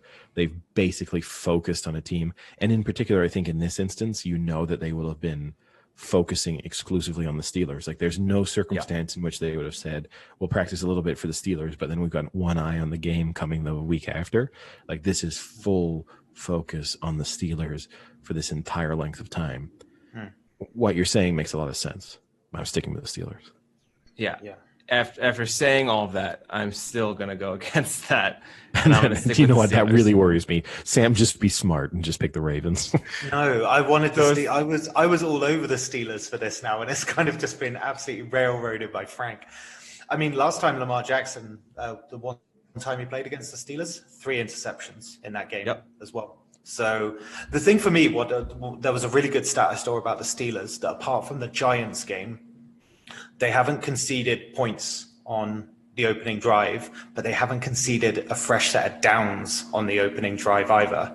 And I just like the idea of a really good defensive team. I think they're first in the league for yards against, just ahead of the Colts. I think they give up just under 300. It's like 285 or 286. I just like the idea of a team that comes out, sets the tone, and then is backed up by that really good defense. And I just think that's going to tell. And for me, having them 4 points to the good is an advantage, obviously. So, yeah, I'm taking the Steelers. I like them for this. Now, here, Eddie, is one that I love the Steelers in a teaser for.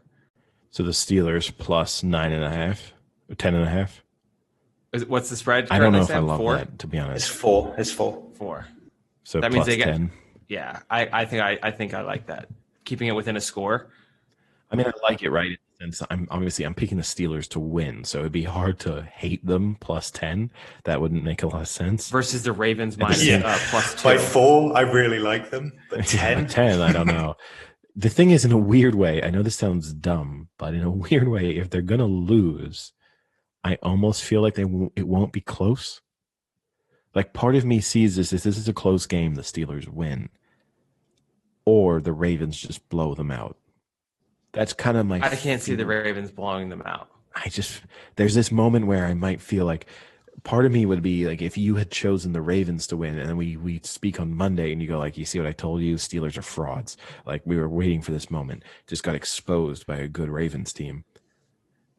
In the back of my mind, I can kind of see that outcome. Whereas I don't see the Ravens winning by 3 points. I mean, Duke of That's Curse my written gut all over feeling, this and that one. might be totally wrong, but that's kind of just my gut feeling. No, but this is Duke of Curse all over this one, right? The Steelers are 6-0, then Franks flips to them. Oh, this is the great thing about the pick. It's win-win for Frank. He either wins on the week or he gets to claim next week, I told you the Steelers were bad. There is no way in which you guys tried to tell me that, oh, I'm going to claim that if the Vikings win the game against the Packers, I'm going to spin it as if I was right. This is the ultimate scenario in which Frank will spin that he was correct in his predictions. If the Ravens can win this, I mean, I just can't see Lamar Jackson performing well as a throwing QB in this game against the Steelers in general. He's not good against good defenses in general. He's not good, but especially this year, the Steelers defense has been pretty impressive. And if they play like they did the first half against the Titans, Lamar Jackson's going to be in a lot of trouble. If the Steelers win this, how seriously are you taking their Super Bowl odds? Not very seriously. Oh. Wow. Okay. Interesting. Even though they'd be they're guaranteed a playoff spot if they win this, right? Like this is them locked into whoever wins this. They go 2 wins ahead of the Ravens. They go 2 wins ahead of the Ravens with this, don't they? It's a tough division in that sense that there will be no guarantees as to who wins the division, regardless of the outcome of this game. Particularly if the Browns win their game, but still, if you win this, you're locked. I would say you're locked into the playoffs at that point, and if you're looking at the potential of a bye, which you're on course for if you win this one, like a bye is in your hands. You are still got to play the Chiefs. Well, I mean, almost every team could say that, right? I mean, I guess NFC teams can hope that they don't have to, but I think NFC teams in the back of their mind are probably assuming Super Bowl they're playing the Chiefs. All right. Next up is Titans at the Bengals, and the Titans are 5.5 point favorites. Now the Titans are going to come here against a pretty good Bengals team. Oh, I'm just kidding, Eddie. I'm just kidding. So stop. Let me be, I'm going to be really quick here. The Bengals are not good. The Titans, this is such a good matchup for them. They're going to run all over the Bengals. This game is not going to be close. The Bengals are winning. I mean, the Titans are winning, and the Titans are covering the spread. This is not a close matchup. Yeah, couldn't have put it any better. This is not a good matchup for the Bengals. This is not a team that they can stick with. They're just not as tough. It's not like the Browns where they can get into a shootout and just consistently have Burrow throw the hell out of the ball and try and keep up. They will not be able to keep up with the Titans. The Titans are too strong on D, way too strong on offense. Yeah. Last week, well, there's 2 things that really get me with this one. It's like how well the Titans came back. I know it's a bit of a Steelers implosion, but how well the Titans came back second half. But also when you look at the Bengals in the fourth quarter, they're outscored badly. Like they are outscored like 73-43. So if the Bengals have any shot in this, they need to be well ahead at the half. And they're not good enough to be well ahead of the Titans at the half. So yeah, for me, Titans and cover this one. Wow. At some point, you just have to look at the matchup, really, like you two have said. And for me, it doesn't fill me with confidence. Like you say, if Burrows gets into a shootout, he can do that. That's absolutely fine. But when it comes to a team that can just completely destroy you for yardage, the Bengals won't have the opportunity, nor will they have the legs to stop the Titans doing what they did against the Steelers, when notoriously the Bengals are bad in the fourth quarter anyway. So I just think it's a bad matchup. So you're calling them a bunch of Lieutenant Dans. Yeah. Got no legs. All right. Next up is Chargers at the Broncos. And the Chargers are 3-point favorites. And we spend the least amount of time, I guess, on this game because I genuinely think this is maybe the least interesting game of the week. I think I like the Chargers. I think overall their defense is good. I think the Broncos have a good defense, but the Chargers probably a slightly better one. and offensively, I think the Chargers have the edge. So I'm gonna take the Chargers. I'm gonna take the Chargers to cover the spread. Yeah, I think so too. Locke hasn't thrown a touchdown in 2 starts, and Herbert in the 2 starts has thrown 7. I think the Broncos are better at home. And they've got a pretty all right defense, but Chargers. No, I don't see it. So yeah, I'm taking the Chargers and 3 points as well. My boy Justin Herbert is the only QB besides Patrick Mahomes to throw for over 250 in his first 5 games. He's going to keep doing it in this game. And on the other side, Drew Lock is a bum. Worst passer rating in the NFL, and he's going up against Bosa, and Ingram is back. They are going to tear him apart almost as bad as Tua gets torn apart. Can we only talk about one thing about Bosa, just to keep this quick, though? I find it very intriguing whenever I do get caught up in Chargers games and it's late in the game, Bosa has to be subbed off at like crucial moments late in the game because he gets tired or gassed. I always find that very, very odd. But basically every Chargers game I've watched this season, it's been close in the fourth quarter.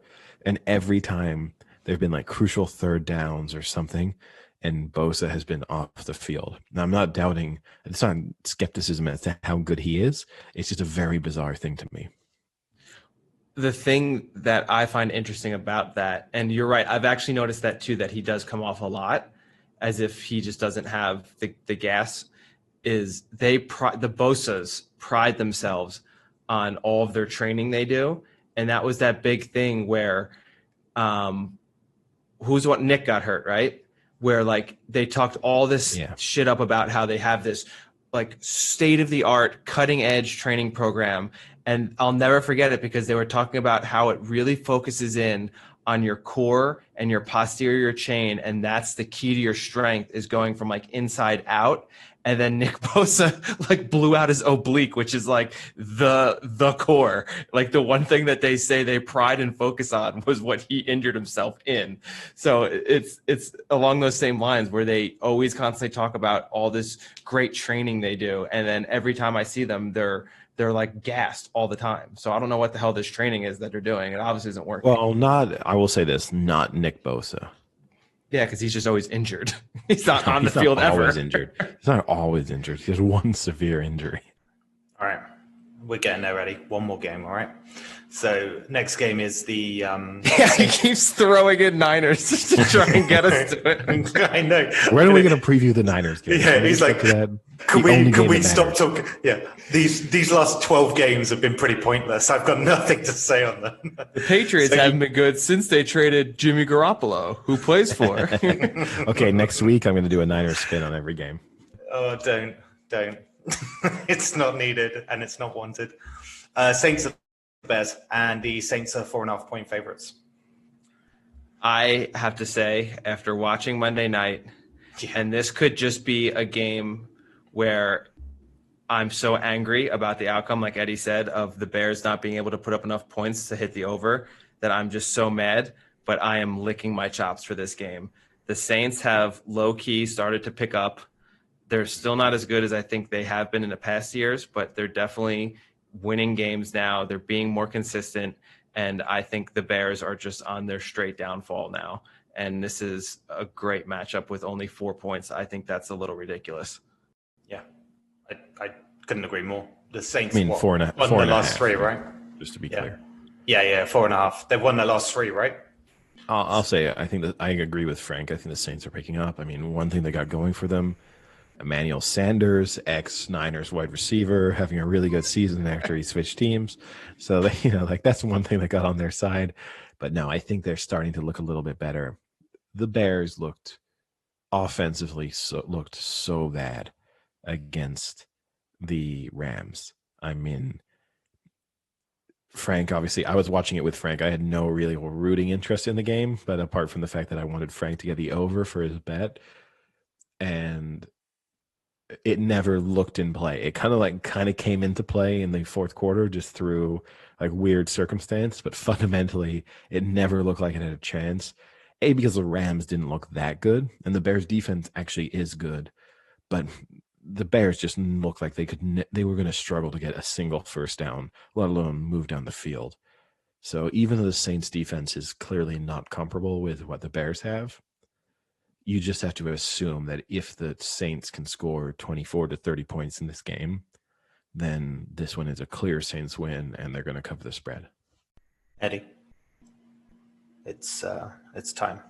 The Seahawks are 3-point favorites. Now, here's the thing is, I'm going to preface this one. Frank knows in the history of us knowing each other, I have been very bad at predicting the outcome of Niners-Seahawks games. Several times in our lives, I have had a lot of confidence in the Niners. Different moments in the Kaepernick era.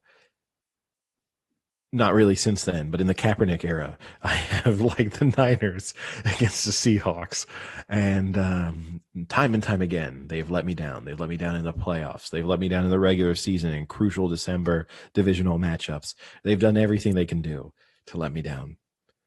But I'm going to give them the benefit of the doubt in this one, that I just see with the way they put men in motion and how bad the Seahawks defense is, that I cannot see an outcome in which they do not find a way to consistently move down the field.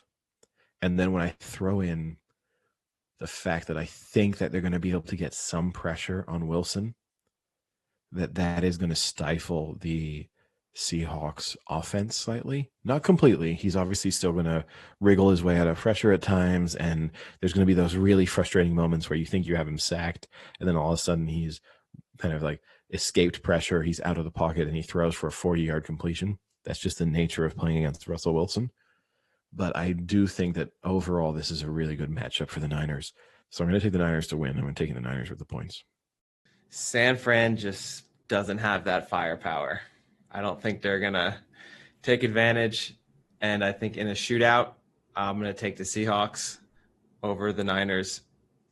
I don't think Russell Wilson's going to throw 3 interceptions again. I think that was the anomaly of the season.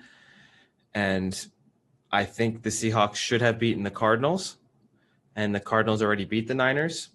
Oh, is so that what we're going to going do? through that logic, we're going to do this thing. Ipso facto. I wanted to see how long into that statement I had to go before Eddie unmuted and had to say something. I almost got the whole way. He's been courteous, if anything. Think about how bad the Seahawks defense has been. And now imagine the fact that all those cornerbacks and safeties, while they're waiting for this like pre-snap, they're trying to see what they're going to do. They have to look into Jimmy G's beautiful eyes. And they're just going to be so distracted that Niners receivers are just going to be running by them.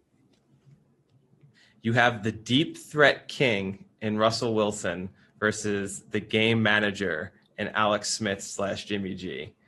Perfect. Perfect. Not going to happen. That's what I want to hear.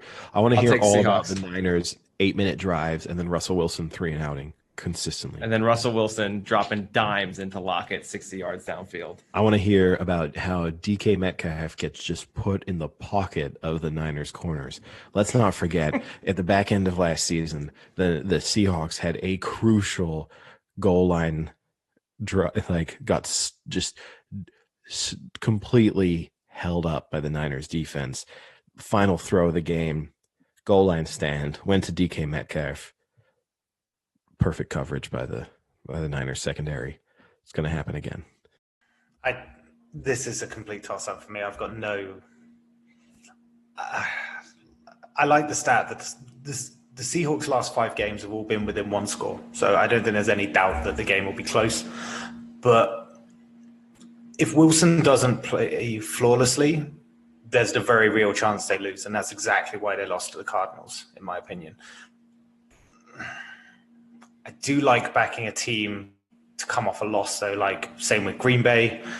I like a good quarterback coming off the back of a loss, and I can't really separate them that much. So for that reason, I'm going to go Seahawks and cover as well. Love it. I love it. There's 1 point to me. Well, 2 potentially. Oh, no, 2 points.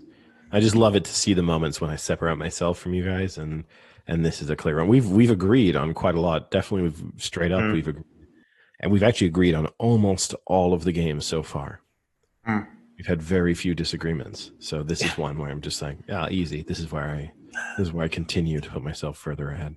I think the next one's interesting, right? The Cowboys-Eagles, because it's weird to see the Eagles at 9, and I think at the start they were at about 7.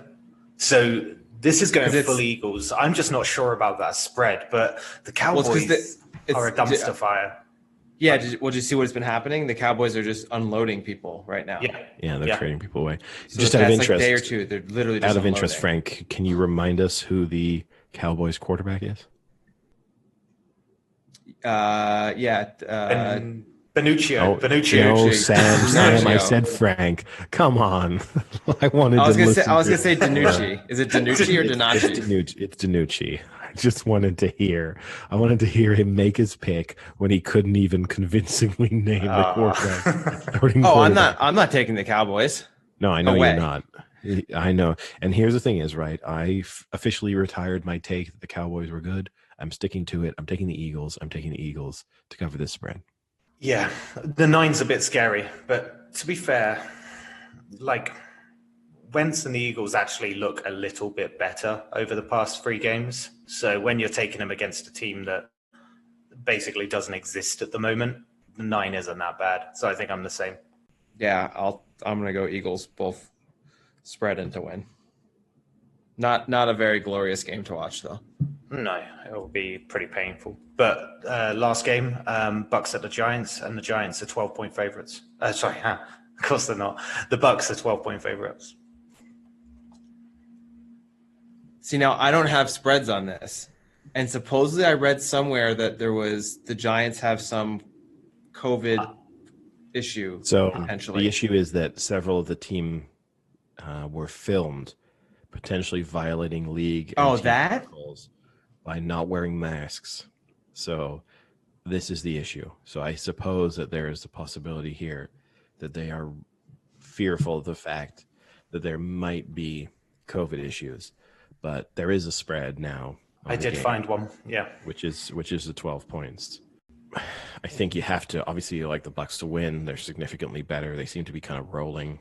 You know, when you actually look at the Tom Brady stats since week 2, he's looked really, really good. So they're clear favorites. They're going to win this game. I have a bad history because didn't Daniel Jones didn't his first start come against the Bucks, which is like the only notable good game of his career, which severely burned me. And I'm a little bit fearful here that I'm going to be watching this game on Monday night, and I'm going to have a very bad case of deja vu as I watch Daniel Jones put together a good game against the Bucks for the second time in his career. But that being said, based on the fact that the Bucks are rolling, I'm going to take the Bucks to win and cover the spread. Yeah, I saw the stat that Brady's only had 1 interception in his past 4 games. So, the Bucks. An interesting one, because when Brady had a bad game, it was against the Bears, and it was quite a bad game overall. Like, he was not good. So that's the thing to be fearful of. But there's nothing to scare Brady on this defense, which would be the reason why I would feel confident taking the Bucks, because you look at it and you just think he's going to have a decent amount of time. They have so many weapons that there's no way this Giants secondary is going to contain them. And then when you throw in the Bucks actually have a very good defense, should be getting pressure on Daniel Jones. It just seems like the Giants are totally outmatched. Yeah. I mean, the offense puts up big numbers for the Bucks as well, so that 12 doesn't scare me that much. So, 336, 2 TDs, and another 2 rushing. That was his first full game against the Bucks last year for the win. We were together too for that game, right, Frank? And I went to sleep. Well, we've been together for several years now, but yes. It was my survivor pick, if I recall. And yes. I went to sleep. The Bucks were up big in that game, right? They were up, I think, 21 points.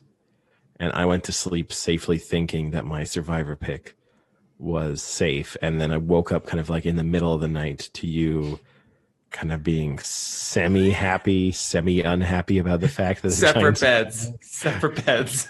No, same beds. Staring into each other. I won't say what woke me up, but it was some excitement. Let's just put it that way. What a weekend that was. Yes, I do remember that. That was great.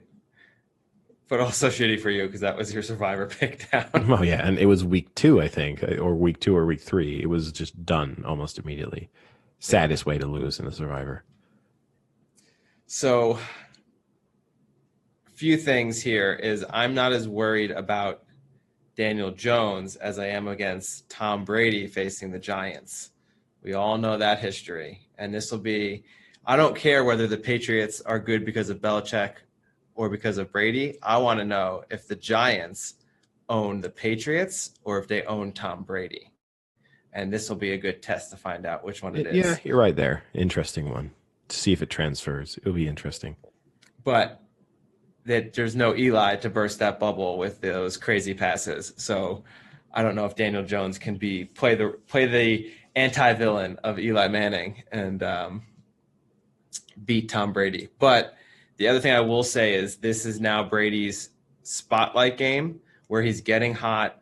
He's rising up in the MVP ranks. I think Eddie said he went from 16-1 to 12-1 now. And now he's got himself a primetime game where he can really shine the light on himself and maybe bump up to top 3. So you have to consider, right, in a way, it's a good weekend for him because if the Seahawks lose, you've got to assume that Russell Wilson moves out of the favorite position. Now, Rodgers could potentially move into favoritism. It's hard to imagine Mahomes boosting his odds that much in a matchup against the Jets. Like, I don't know how good of a game Mahomes would have to be for people to have to think that it significantly shifted his MVP odds. He'd have to throw for over 500 yards for someone to be like, oh, wow, what a performance that moves him up. So it is, if you are thinking of for Brady, like, how do you put yourself into the MVP picture? Not that I think he cares about that, but not that that's going to be on his mind. This is a good weekend for him to really put himself in the conversation. I think they win fairly easily, but not by 12.5. It's 12 flat. I don't know if that changes it, but it's 12 flat. I don't know if that half a point does anything. All right. Interesting pick. Oh. Yeah, okay, I'll still stick with it. Oh, wow. Are you going Giants? Are you going Giants? Yeah, going Giants to cover. All right. Well, what's your bet of the week whilst we're here, Frank? You say you got a doozy for us. What is it? Well, I've got 2. So should we just save them to the end or? Save them to the end. Save them to the end, and then we'll give the summary. But I think actually, interestingly enough, because you talked about the Patriots and New England in a sense, and how does the history and the luck transfer for Brady from New England to Tampa Bay? Now, we made our World Series predictions, and part of the kind of story now being spun about the World Series, the Dodgers won. So unfortunately for Sam the Squid, his World Series prediction did not come true, but still overall, your baseball playoffs predictions were pretty good. I will say I predicted the Dodgers in 6, and the Dodgers won in 6. So my baseball playoff predictions were nearly perfect. I said 7, right? Yeah, you said 7. Damn it. Now, the interesting thing, right, is Mookie Betts played such a crucial role for the Dodgers. He is a former Red Sox. He left the Red Sox the previous pro season. So you do have this scenario where the New England area has given up key players that will then play crucial roles in title-winning teams in different sports. Now, I don't think our baseball really deserves too much attention from us. That being said, we did routinely talk about, could the MLB complete a season in the COVID-19 situation? And they managed to get through it, in spite of the fact that they didn't rely on bubbles and all of that, and they had teams sometimes have to not play games. So they deserve credit in a way for finally getting their way through it. But they then somehow managed to mess it all up in literally the final game of the season, where Justin Turner, who is one of I think, Frank, you probably will have seen this story. Sam, I doubt you will have. But Justin Turner, who was one of the key players for the Dodgers, maybe not the face of the Dodgers, but not far off it, was pulled from the game 6 in the 8th inning with the Dodgers winning He left the field, so nearly at the end of the game, which kind of seemed unusual at the time. And then it transpired that he had failed his pregame COVID test. So he had been, somehow the results of this test did not come through before the game itself had started. So he'd played which is the first thing that's so strange is there's So no weird. way in hell that they don't know enough to test at the right time to make sure the results are in before the start of the game. Very bizarre. So instead got pulled, and in a situation where the Dodgers, we're not going to clearly win, but we're in a comfortable situation to win and to win the World Series, is the moment at which he was withdrawn from the game. He left the field, went into the clubhouse. The Dodgers won and won the World Series, and then he reemerged for the team celebrations, initially wearing a mask, and then for the photographs, proceeded to sit directly next to the trophy for the team photographs, not wearing his mask, and then take several photographs where he has no mask on, embracing other players, hugging the trophy, doing all those sort of things you would expect a player to do after a championship winning season. And to me, it's just so bizarre. There's always the possibility, right, that it was a false positive or whatever, and it seems very harsh to deprive a player of that moment of celebrating the only title of his career. Kind of sad, kind of hard to do from the league's perspective. But the fact that they let him back onto the field just sends such a bad message, given all of the efforts that they put in to get this season done. It's just unbelievable. Yeah. Now, I'm not going to get into the scientific part of it because that's just becomes pretty annoying with, he's outside, it's low risk. What's the difference? Blah, blah, blah. I'm not going to get into all of that because the thing that bothers me is the statement that a lot of people will make will be, hey, he's worked his whole life for this. It's so unfair to deprive him of the opportunity to celebrate it. One, him not being able to be in a picture doesn't mean he didn't win the World Series. He still won the World Series, and he's still going to reap all the benefits and have the ring and have the glory. He's just not going to have that 20 minutes of him being on the field taking pictures. So it's not like you're really taking anything away from the guy. Second of all, okay, even if that is your argument, he's still a person playing a sport he loves for his job, making millions and millions of dollars and being deprived of being in a picture where there are people all over the world that, for instance, don't have that much money and had to cancel their wedding plans, cancel their travel plans, not get any of that money back, lose their jobs, like lose all these other things and not get anything. But then the audacity of this guy to basically go on national TV, and it's not just him, it's obviously the organization, I think plays even a bigger role of not stepping in. But for them to not step in and just have him be like, hey, world, everyone who's suffered and had to sacrifice really hard and don't make millions of dollars, go fuck yourself. I'm going to go out here and throw all caution to the wind so I can get my pictures with a trophy. That is just such a bad look for baseball, for the Dodgers, and for him in general. And it's just really ridiculous that like there wasn't even a statement about it. I don't think he really even apologized or even brought light to the fact. He did the opposite of apologizing. He tweeted after the game that he felt great. Yeah. That he had no symptoms. He then deleted that tweet because I'm guessing someone from the Dodgers or from baseball was like, no, let's not push this. But that was his initial reaction. So the MLB let him on the pitch. So they have then claimed that he refused to not be allowed back onto the field. They've kind of spun it that what he was just pushing. What did you do? Like hold baseball at gunpoint and force himself back out there? But to me, the killer is there needs to be consistency. So either MLB should have almost said like, look, the damage is done. Let's just let him finish the game. He's going to be significantly separated from players. It's outside. Science says it's not a high risk. And then you just let him finish the game. But if you're going to pull him off the field, there is no way. And look, which is the right decision. Probably the test should have come through beforehand anyway. But if you've made the decision to pull him off the field during the game itself, you have to keep him off the field afterwards. Like they just to try and reconcile the two actions, it just makes. They should have immediately sent him home. There should have been a car there being like, hop into the back of this car. It is taking you to your team hotel. You are done. You're out of the way of everyone. You're not going to be involved in any celebrations regarding this team, regardless of the outcome of this game. Yeah. And doesn't there need to be something from the Dodgers here where, like, because this is just a massive fuck you to everyone who suffers with COVID, as Frank says. Oh. Surely the Dodgers have to get involved here and just be like, yes, he was an idiot. Like, you do have to be that brutal with the language and the individuals. Yeah, I mean, it's like, if you're a Dodgers fan, I mean, I'm sure there are a substantial amount of Dodgers fans who have lost pretty decent sums of money for something being affected or canceled or postponed because of COVID.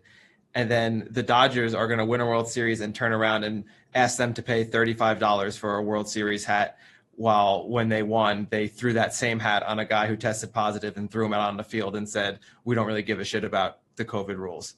I mean, it's so disrespectful to everyone in the world who like doesn't have this opportunity to play baseball for a living and have the next 4 generations of their family taken care of financially. That like it's so ridiculous. Like, it's a celebration on the field, and I get it. Like, you want to be with your team, but also be with your team next week at the parade, and the week after that at their house, and the whole 4 months after that for the rest of your life. The rest of your life, you're a World Series winner. But throw in the statement from the Dodgers president of baseball operations was, I think the people who were around him would be in contact tracing web anyway, which is how close a lot of us have been around each other. So basically dismissing the idea that this would make any difference to the people on the field. And then Mookie Betts, the player I spoke about it at first, the Dodgers player who went from the Patriots from the Red Sox to the Dodgers.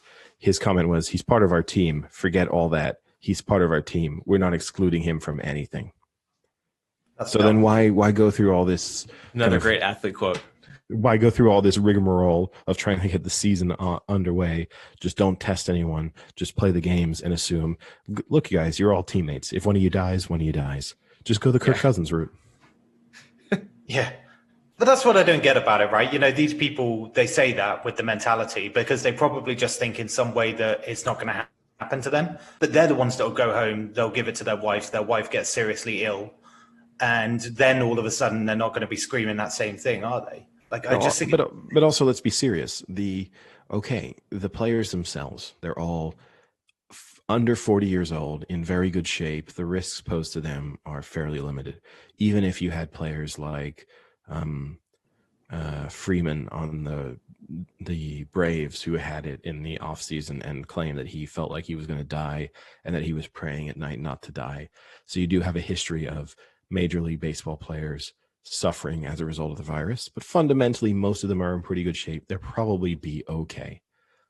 That being said, you have plenty of people who are going to be on that field related to the team who are not under 40 years old, who are not in athlete shape. They're coaches and members of staff who will be significantly older, in not quite the same shape, who may have other health conditions that you don't know about. And you're putting all of them, you're kind of, in a sense, putting them in the uncomfortable position suddenly. If they know, well, this guy's just tested positive, I want to be out here as the, third base coach of the Dodgers celebrating this. But suddenly you put me in a condition where I have to second guess what I'm doing because I realize that I'm putting myself in a position where I'm really exposing myself to this virus. It's just such a selfish move on his part. Yeah. I thought you were going to talk about Kevin Cash, the manager of the Rays, taking out Snell in that game. That was also a bad move. I mean, that was mind-blowing. So for the context for you, Sam, Snell was pitching a really good game and got pulled from the game in a situation when he said it was the best game he's pitched in over a year. And he had 9 strikeouts. He was in the 6th inning, only 70 pitches, so it wasn't like he was tired. And he had just let up a hit to the number 9 hitter, so they're going to start the lineup up for the 3rd time. The crazy stat was, the manager took him out because he said he didn't want him to go through the lineup a 3rd time, because there is some statistics showing that the 3rd time you see a pitcher, there's like a boost in batting average, on base, things like that. The top 3 people in the lineup were 0 for 6 with 6 strikeouts against him that game. So it's not like they were close and then this was their chance. They had struck out every time, the top three. They had seen him that game. And they took him out. And then Eddie, did you see what happened when they took him out, what the Dodgers players had said? No. They were like, when he came out, they then thought that they were going to win at that point. I think Mookie Betts said something like, he turned to the manager and smiled and said, this is our chance. We now have the momentum with him gone. Even they knew it was stupid for him to come out, and they were excited that he was coming out. Yeah, I mean, it's crazy. And that might actually be a good segue for me to spin onto one of the other stories of the week, which is players being caught saying things on camera, which is Karim Benzema, the Real Madrid forward, who at halftime of Real Madrid's match against Borussia Mönchengladbach was caught speaking to Benjamin Mendy, who also is French, and they were speaking in French in the sort of tunnel before re-entering the match at halftime, in which he told Benjamin Mendy not to pass to Vinicius, another forward for Real Madrid, because he was sure that he was playing against them, that he wasn't sure what he was doing, and there was just no way they should pass the ball to him. All of this was caught very clearly in the tunnel on camera, in them speaking French. While they were kind of awkwardly, Benzema kind of semi-covering his mouth to try and cover it. Meanwhile, though, the person, Vinicius, was standing several feet away from them, kind of looking at them awkwardly, probably in the very least knowing that they weren't saying nice things about them. And in between them was Courtois, the Real Madrid goalkeeper, who also happens to be Belgian. So undoubtedly understanding exactly what they were saying in French. Just a very bizarre move from Benzema, who obviously doesn't have the best history of treating players well, having previously blackmailed a teammate with a sex tape. So it's not exactly as if he comes across as the greatest guy in the world. See, I thought you were going to say that Benzema had told him that next time he comes to Paris, bring 30 euros because he just got back from this party where he was hooking up with Scarlett Johansson all night. Speaking of which, Vasilis is now present. Oh, really? What, like right next to you or in another room? He is next to me. Well, good thing we're almost done. But yeah, no, it's just a bizarre move and rounds off a very weird week for Real Madrid. Yeah. So should we get on to our bet of the weeks? Before we get on to our bet of the weeks, I have one final topic for you, which is I had an interesting thing, which kind of previews a little bit because we're going to have, obviously Monday is going to be sort of our election special, which I'm sure people will be very interested. They'll be thinking, you guys have such extensive coverage of the NFL. We can't wait to hear you talk about politics. So if you're only as knowledgeable as the NFL players on politics, this is going to be on here's fire. The thing is, at least two of us are far more qualified in many ways to talk about politics than we are to talk about the NFL. So I will say, Sure, two of us have had careers kind of in the political region. So at least we have some degree of qualifications, whereas none of us have got close, obviously, to playing professional football. So there is that respect.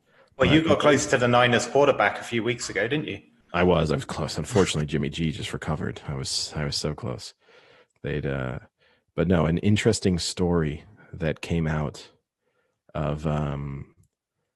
this week, which was that this political election, so Betfair, which is the world's largest betting exchange, as in two people have to match their bets against each other.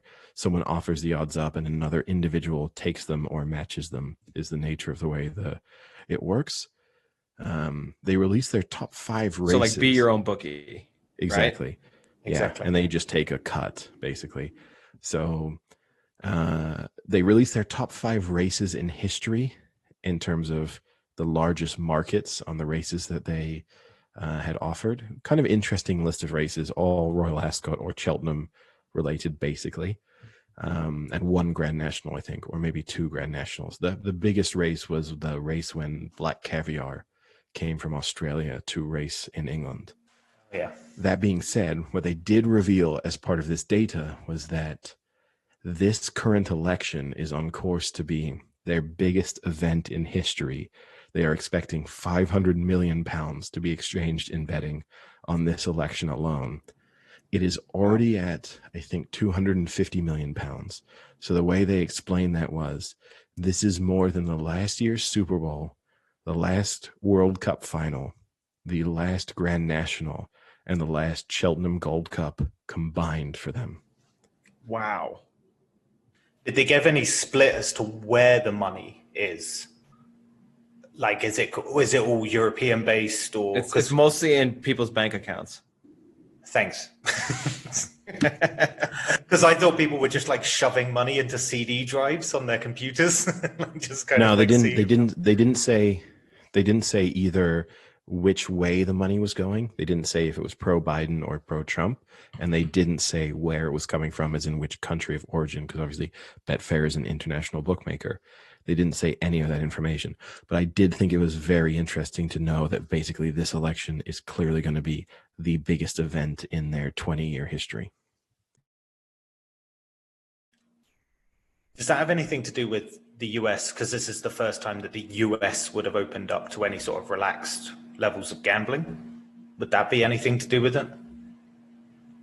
I don't know if Betfair's in the US, though.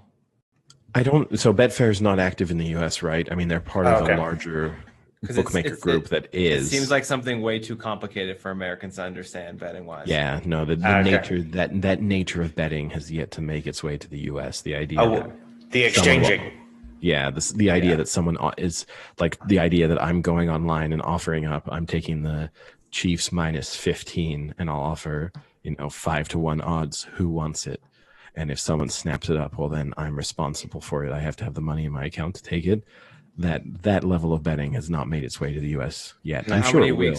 How many weeks would I have been burned on the Steelers already? Oh, yeah. I mean, you would have bankrupted yourself. Yeah. The best thing about it, though, is you pick the lay as well. You pick the amount of money you're going to be liable for. So yeah, I think you have to have the money to cover your exposure, right? So if you offer 1,000-1 odds, you have to have the money to take the bet. I think it's always one of those things, right? Because that's the interesting stat they always throw out from the Betfair exchange odds, which is like a horse in running or a team in running, like touched 1,000-1 or 2,000-1, and then went on to win, which is always one of those things where you just think, who is the idiot offering up 1,000-1 odd to try and make £5? I don't get it. I mean, I guess if most of the time you do it, you end up winning. So maybe it's profitable in the long run. But the time you get burned, like if you get burned the first time you do it, it's going to be so painful. You have to think, I need to do this another 1,000 times before I break even. You wonder, though, if those are even real people or if those are like computer-generated bots that have running algorithms that have a ton of money in their disposal. Yeah, you're right. There's two possible outcomes, right? One is that, so it's huge betting conglomerates or syndicates that are just using kind of bots to calculate the odds and then just laying or betting them. The other possible outcome is it's other bookmakers trying to lay their exposure at times. So it might even be that too, where it's like William Hill, who have a huge exposure on a horse or whatever, who are trying to kind of compensate for where they currently stand in their book. But yeah, no matter what, you just have to wonder who's ever tossing up 1,000-1 odds mid-race. Just crazy things happen, right? So it just seems stupid. Yeah, I used to love watching that. Like when you're at a horse race and when bookies are panicking so much about needing to get money off to lay, and they'll run around to all of the stalls on site and they will just shove. They will say, how much money can you give me at X odds to just try and lay and just get that money out there? It was great watching people run around and panic. And truth be told, I used to do it. I used to have an Excel sheet because there's this well-known thing, what you can do, and I don't know if people want to take this as a tip. When you sign up to a betting website, you get the free bet offer. So say if you take 30 websites where you do the match bet offer, what you do is you do the match bet. So your original stake, you minimize the losses on like Betfair or something like that, or through the website. And then with your free bet, you maximize the returns via the both. So with each one, you can kind of guarantee a guaranteed level of return against the match bet. and you do that 30 times, you could make 500, 600, 700 quid, depends on how well you do. But it's a pretty good little thing. I remember me and a friend, we created an Excel spreadsheet to work out kind of like, if this is the odds of the horse you're backing, what do you need to do and how much do you need to kind of get the most return? And we used to do that. That was good fun, but stressful, really stressful. Well, with that in mind, if we're talking about exposing free betting odds and best way to place your money, why don't we easily use that as an opportunity to move on to our bet of the weeks? Now we had a little bit of a turnaround because obviously Frank had raced out to an early lead after his week 1 win. He staked all of his winnings on the Titans to score over 25.5 points. Actually, I am already getting burned against the Steelers, even in fake money. Yeah. So he staked all of that on that. As it turned out, they did not go over as a result of that late missed field goal. So he dropped back to his original stake of 100,000. Sam staked 15,000 on a Cowboys Steelers double, which he was obviously let down by the Cowboys on that one quite dramatically. Which means non-dramatically. Non-dramatically, in that it was never close. Yeah, at no point did I feel good about that bet. He has now dropped to 80,000 left. And I hit my 4-fold bet of the Bills, Saints, Browns, Packers at 3.71, my 10,000 stake, which moves me up to $127,100 for the year. So 27,100 ahead of Frank going into this week. So in that mind, let's start with losers first, I guess. Sam, what is your bet of the week? Wow. So I'm going to toss up a little NFL double. So I think if the Steelers win that game, they are just master clock eaters. Had to say that properly, but master clock eaters. So that'll be a dangerous for you. You said it wrong. Sorry, did I say clock? Yeah, it's a phrase that you've used quite a few times in your life, but this time you messed it up. Normally I'm slurring. I think the Steelers, if they win that game, it'll be low scoring. So the under 46.5 kind of appeals to me with that one, a 10 to 11. And the other one I think is a bit of is the Bills -4. So 10 to 11 is usually, what is it, like 2 point? You've got a 3.64 double. Okay. So how much would you like to put on that double? I've got 80K. I want to put 10K. Try and get me back over 100. Interesting. Frank, what are you up with? I'm at 100, right? You were right back to square one after last week. Square one. Okay, I've got 2 for this one, and they're both right at 4-1 odds. My first one is I'm going back to what I've been decent at, and that's picking goal scorers. So I'm going to go with the American. Christian Pulisic has been out all September. He's coming back, been playing pretty well. Finally got back on the board in Champions League this week. And look who he's going up against, Burnley. And for those American fans who remember, the last time he faced Burnley, hat trick. And then that set him off for a pretty decent end of the year. So I'm thinking now he's getting back into form. He's seeing a team that he likes to go up against. I'm going anytime goal scorer on him. And I'm going to couple that with the English equivalent, or maybe in Sancho. And I'm going to go Sancho to score. He's also been coming back. He was out for a few weeks. He has 2 in his last 4. And they're playing, I don't even know how to pronounce the team, but they've given up, I think, 6 in the last 2 games. Armenia. Could you try? Could you try? Armenia? Armenia Bielefeld. Armenia. He's playing against Armenia. He's playing against Armenia. So those 2 together, anytime scores, is about 4-1. It's 4.95 to be exact. Oh, okay, even better. So 5-1. No, 4-1. Basically, just shy of 4-1. Just a little bit under 4-1. Okay, give me the 4.95 then, Mr. I mean, those are the exact odds, right? All right. Yeah, give me exactly what you're offering. And then the other one I'm going to go is you've got 2 bets. Yep. Okay. I'm going NFL money line I like the favorites. Eagles, Saints, Titans, Bills, and you guessed it, Eddie, the Green Bay Packers. Five-fold money line, all just to win. Eagles, Saints, Titans, Bills, Packers. Okay, so that pays 5.22. Ooh. Give me 20 on each. I did 20,000. I didn't know we could do multiple bets of the week. Interesting twist. But because a lot of people don't like the goal scoring because No, I fair. But you know why? Because it's completely unreliable and makes no sense as a bet. But you won the first time, so I'll let you do it a second time, and you'll never do it again after. There's no way you're hitting 2 anytime goal scorers. I mean, if you do, good for you, but it's such a bizarre bet. I'm going to keep it simple, right? I'm up, and I am going to roll over. I'm going to pull the Frank, which I liked the move last week. I'm going to roll over the full amount that I'm up, which is 27,100, and I'm going to roll that over into a very straightforward double, which is the Bills and the Titans to win, and that pays 2.11. Say it again. Bills and Titans? Bills, Titans to win, 2.11, and I'm just going to say if I win my bet and you two both lose yours, it's going to be rough for you to get back in because I'm going to go super conservative, and I'm going to play this one out just so that I win this come the end of the year. Oh, no way. I'll just borrow from the bank of Eddie.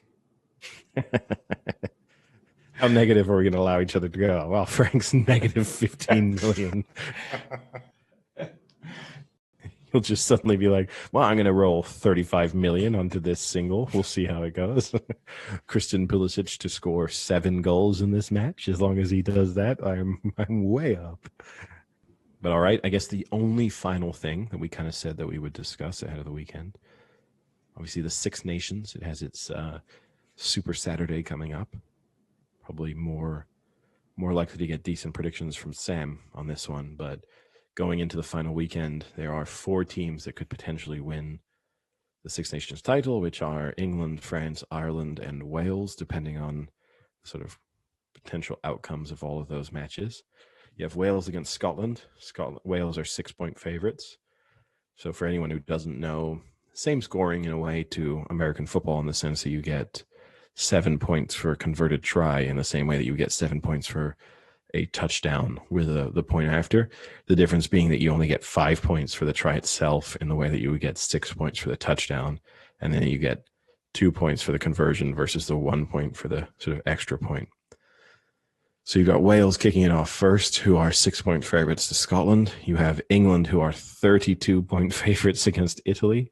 And then probably the kind of match of the round in the sense that assuming that England get the bonus point in their match against Italy, Ireland will then need to beat France with the bonus point, and Ireland are 4-point underdogs playing in France. Now, I'm not exactly sure how this match is kind of going ahead, given the fact that France itself has moved into complete lockdown. So I'm not really sure how this one works, but seemingly it's still being played in Paris and everything is fine.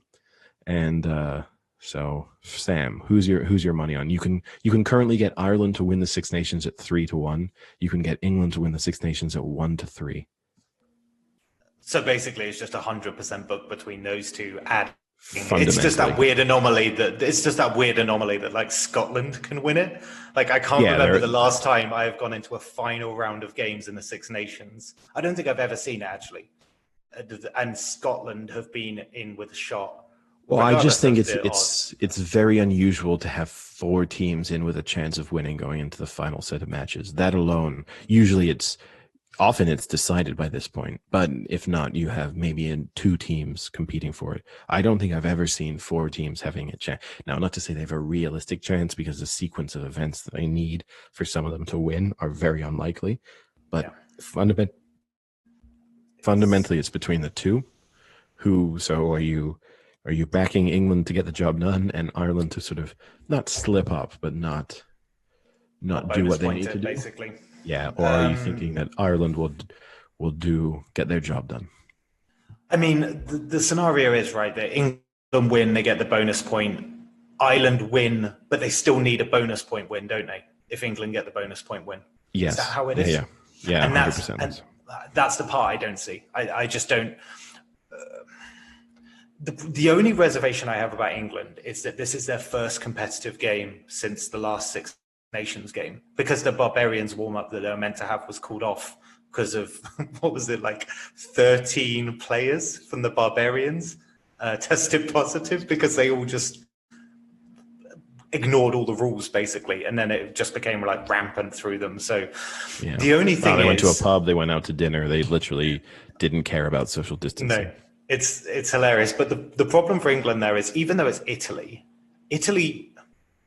for the first half against Ireland were actually pretty competitive. And if they do same thing, well, they were competitive enough for the score to look competitive. Didn't Ireland have the bonus point by halftime?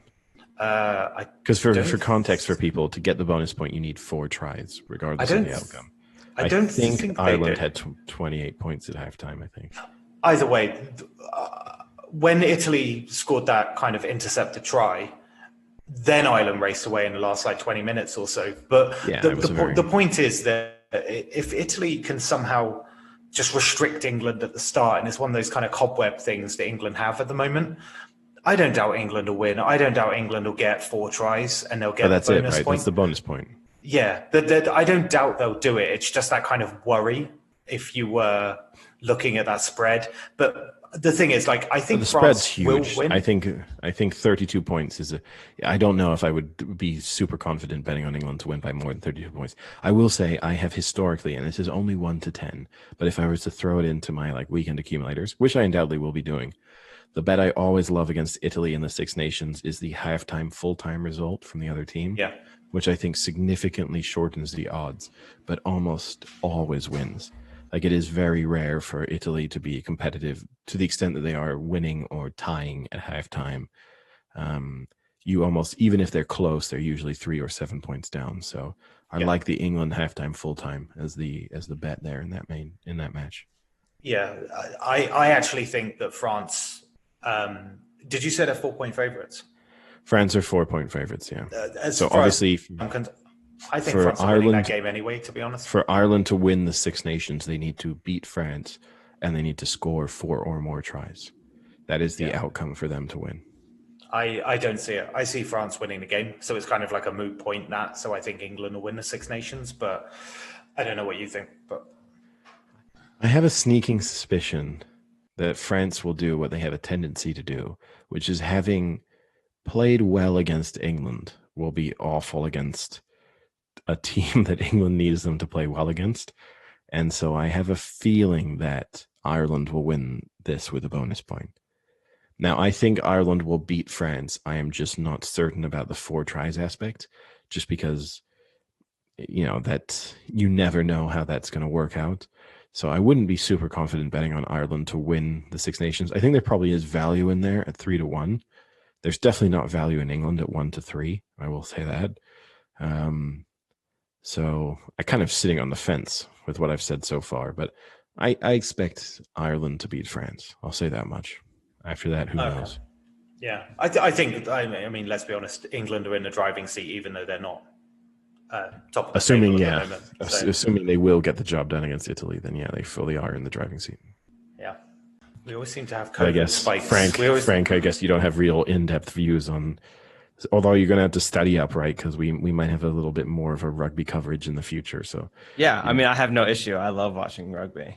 I mean, I just haven't watched it. It's so difficult to watch here. I mean, they'll put it on the day after they play. So why am I going to watch a match that's already ended and I know the result for? Yeah, which is also even the difficult thing for you. The Wales-Scotland match is unwatchable for you based on kickoff time. Yeah. They would put it on. They and the funny thing is they put it on at terrible times, but then after the match, just play it the day of the match at the terrible time. Yeah, play it the next day at a terrible time. England-Italy match is almost watchable. The French, in fairness, the France-Ireland game is kind of, I'm not going to say prime time for you in the sense that it's clearly not, but it's at 12:30 for you in the afternoon. So it's at least Saturday though too, right? Yeah, that's a nice lunchtime kickoff for you. Yeah, after my hike, get done with my hike. Exactly. Sit down, rest the legs. Have a nice glass of red wine. to have your like French side, maybe combine it with a really delightful Irish stew to kick off your winter, and there you go. My winter, it's 84 degrees out. Well, you know, you got to celebrate it, or you mix it up. You have a pint of Guinness with a little coq au vin, you know, like whichever you prefer. And Frank, Sam, sorry, I said coq au vin there, just so you didn't mishear me. That was cheap. Get too excited. It's cheap. That's cheap, Eddie. I'm sorry.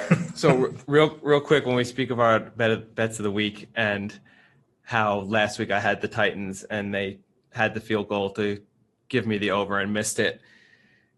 Not so heartbreaking. I did hear a phenomenal heartbreaking story. Granted, it's in those like $1 million DraftKings or whatever, where you have to pick the right team and then you're entered into like win the million, and you can win like first place wins $1 million, second place wins, I don't know, like 200,000, then 100, then 50, then 5, then 3, 1,000, whatever. You go like down the list. You have to buy in. There was a guy, they had him on TV on like ESPN. He had, I don't know whatever he had, but at the end of the Rams game, he checked his account because he like knew it was close and found out he had won the million. And he literally opened up his account, clicked refresh a few times, and then there was $1 million in his balance. And he said he didn't freak out. He didn't scream or anything. He said he stepped outside, took his dog for like a 5-minute walk, and then came back and clicked refresh, and it said the million. And at that point, he then like called up his mother and explained to him, he's like an older guy, but like 40. So his mother's probably like 65, 70, you know, in that range, and explained to her he had just won $1 million. How old was he and how old was his mother? Because you're kind of like, oh, well, he was 48 and his mother was 57. No, he was probably like 35, 40. So she was, I would say, I don't know, 70-ish. I don't know. His mother wasn't on, but his mother was, I'm just saying, was old enough because she was like questioning. She didn't understand how he had won the million. You know, she like thought it was like illegal funds or something like that. And he was trying to explain to her like, no, it's like legitimate. I just won the million. And then he texted his group chat of all his family being like, oh, I've just won the million. Like mom's getting a new car. Like this is the greatest day ever. And then he said he went back and clicked refresh and it was gone. Like it went blank. And he then found out that originally in the Rams game at the end of the fourth quarter, Jared Goff had faked a handoff and rolled out and had gotten sacked, and they counted it as a sack, and he had the Bears defense. But then upon review, the receivers were downfield blocking and not running routes. So in that sense, they change it from a sack to a designed run. And instead of a sack, he gets a 3-yard loss. So 40 minutes after the game had ended and after he had been declared the winner, they then go back and retally. And he went from winning $1 million to winning $1,000. That's rough. Yeah, I do think this is really rough. But how rough is it when you see the million in your balance? To me, if I saw the million in my balance, I instantly withdraw. This is my issue with this. I'm sure there's stipulations that I'm sure there are, but if I see it now, it may have changed nothing. But the fact that he kept like sitting it, refreshing it, it's like you withdraw it. And then if they tell you like we didn't process with withdrawal because of this fact, fair enough. But I am doing my best to get that money in my account as quickly as possible. And then if they want to try and take it back from my account, go for it. I'll move abroad. I'll do whatever necessary. But there is no way that I'm just letting it sit in my account for hours and hitting refresh just to make sure. Yeah. But it's just so like, what a weird thing to lose on that they go back and cut out a sack. So yeah, I didn't feel that bad listening to the radio broadcast of Gostkowski missing that field goal. I mean, here's the thing is, right, how much money will like the 1,000 win will still be like a nice fundamental, like the disappointment of not winning the million but still winning the 1,000 off what he's put in is probably still like a nice I think the disappointment he was kind of referring to was then he still thought he could have won a significant amount. Oh yeah, and 1,000 is just like he ended up going from first, I think, to he said about 50th or something like that. Yeah, that's rough. Yeah. All right, boys. can't wait to hear on Monday how our picks do. I am very confident. Yeah. And to just tease for everyone listening, Monday will be, so Tuesday when they get it, will be our election special. So for all our politics fans out there, going to be super, super exciting. We're going to do it obviously from also the perspective more of state by state betting, like kind of that slant. We're obviously not going to be breaking down policy. That's not our deep cuts on abortion. Deep cuts on abortion. Exactly. That's what I want. You mean deep injections? So to speak, right? We'll do some back alley illegal abortions, see how deep we can get them, and then obviously we're gonna have a bonus episode, our first ever bonus episode next week for all you Football Manager fans. We will be dropping a new episode on the Thursday, which is going to be a special episode focused just on FM21. I know lots of our listeners will be super excited to hear about that. But we've got a special guest, our first interview so far, and should be good for anyone out there who likes Football Manager. Yeah, I'm pumped. We can talk more about that on Monday too, a little bit after we tackle the election. I think we should go into what. I mean, people should definitely listen to our election special because obviously the world is a little bit in turmoil when it comes to politics, and I'm pretty sure in 60 to 90 minutes we can just sort everything out. So, and we can also highlight for 2024 the Eli or the Manning. Oh, is that you, Rick? Well, we weren't going to tease that, but for anyone interested, in addition to our election predictions for this year, we will also be picking our ideal ticket for the 2024 election involving athletes. How good would a Manning ticket look? Now, we'll wait to see how we analyze what you're saying. I don't know even which Mannings you're picking because there's several to choose from. So many. Maybe it's Archie. Maybe it's the new kid who's a high school superstar, right? Like maybe he's your vice president. But we'll see what happens there. But that's something for everyone to look forward to. All right. Well, with that, boys, talk to you on Monday. See ya. Cheerio.